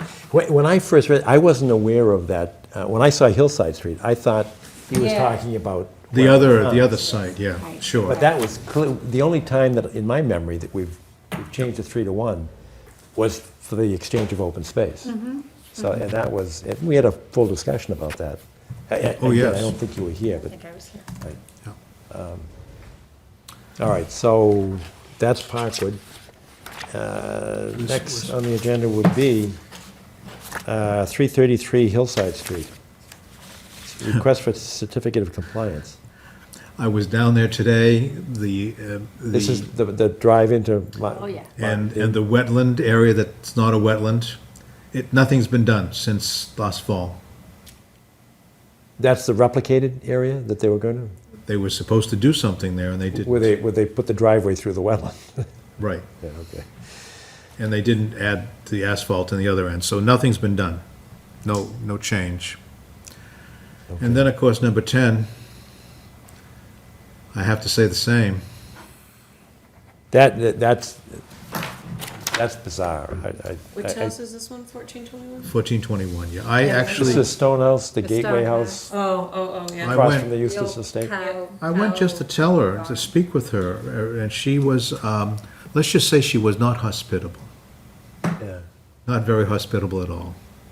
To even the thinking about, coming to a meeting, explaining herself, just getting the stuff out of there. Send me something. So Kathy sent her something. We'll see if there's any response. Send her something, meaning what? Kathy sent her film and photos. Send me the photos proving that I did it. Well, it's pretty obvious.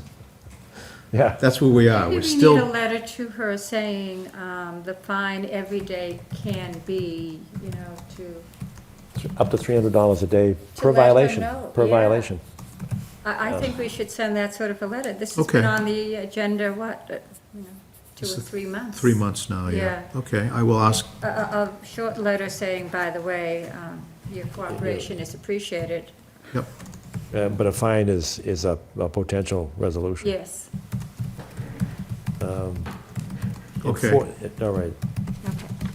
And on the enforcement order at 123 Granite Avenue, did they ask for a continuance? They did. Okay, They did ask for continuance, yes.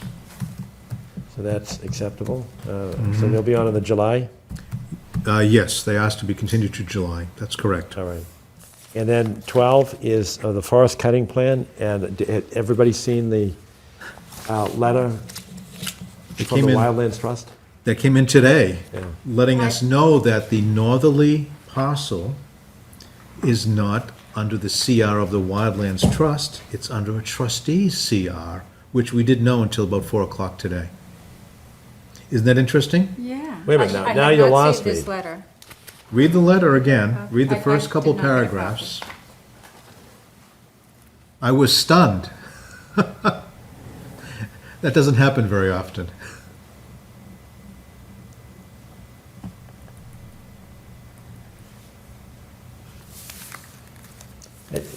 We may be talking about different letters, because this is the one where they approve the forest cutting plan. But Yes, however, they say, oh, I'm sorry, it must have been in the email itself.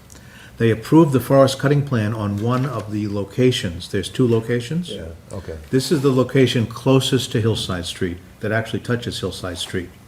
Yes, Okay? okay. That's where that is. Yes. The other location evidently is under Farther a back is under what? Another CR trust. from the trustees of reservations, now called the trustees. I think they've changed the name past few months.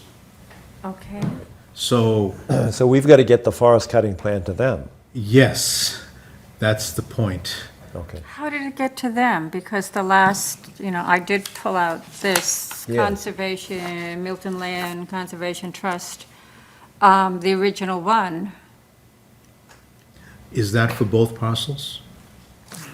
Which one is Right. this? So sorry to get detailed on you, Is that the right but one? This is Chestnut Run, yeah. Will Gregg, Chestnut Run. Chestnut Run is the Greg one, right? Right. Yeah. From 2004. right, so Chestnut 20 Run acres altogether. is the one closest to Hillside Street. Okay. But is there a Milton CR number on that? Because this says Milton CR number 14.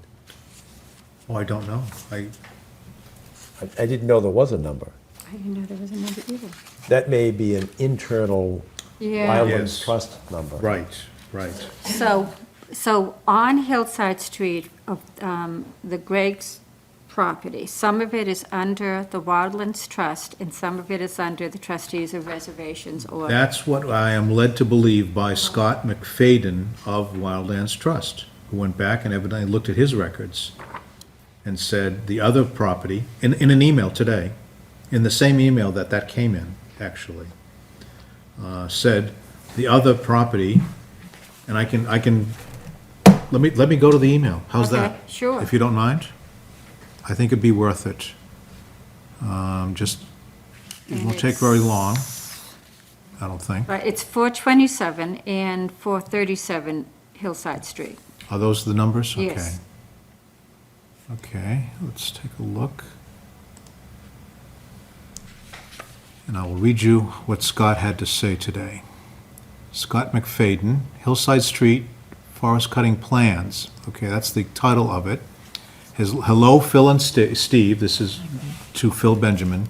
Please find attached the letter confirming our approval of the forest cutting plan for the Gregg Conservation Restriction, now held by Wildlands Trust, and comprising 20.1 acres on Hillside Street, referred to below as Chestnut Run. Okay, so that's the one. Okay, that's the Chestnut one I'm Run. looking at here, 20 acres. Also, please note that we do not hold the conservation restriction on the Pine Tree Pond Sanctuary referred to below. I believe that CR is held by the trustees of reservations. So that second one, it's included on the plan for the cutting, though? Yes. Is, okay. It's got a separate forest cutting plan, absolutely separate cutting plan, yes. So, guess what I'll be doing tomorrow? Following up. Contacting trustees Trustees, yeah. and seeing if they can figure out if they have it or not. And then maybe going to the registry, if need be. Somebody must, Always registered, John, are they? The conservation? They're supposed to be, yeah, Yes. in the registry of deeds. yeah, so, yeah, at last, that's the fallback Okay. position, is going to the registry and trying to Okay. figure that out, okay? And So I will take might that as have an some action other item. things. If I find more things in my Oh, older files too, I will, email you. Sure, that'd be helpful, Yeah. yes. Yeah, Okay. So now for our site walk, do we have 2 locations we're going to, or 3? We're going to L8 Street, We're going to Hillside Street.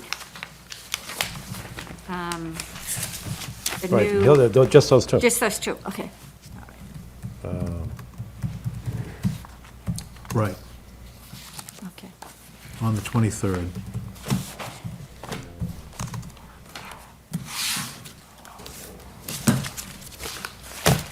And that's it, right? I have no additional additional business business? unless you do, Steve. Small amounts of additional business, things that I went looking through the last minutes, things that I did not work on, and I'm very sorry about that, but I shall. You asked me to write a letter to the Chang and Gong folks next to 25 Otis Street to tell them about some grass species that they could put there.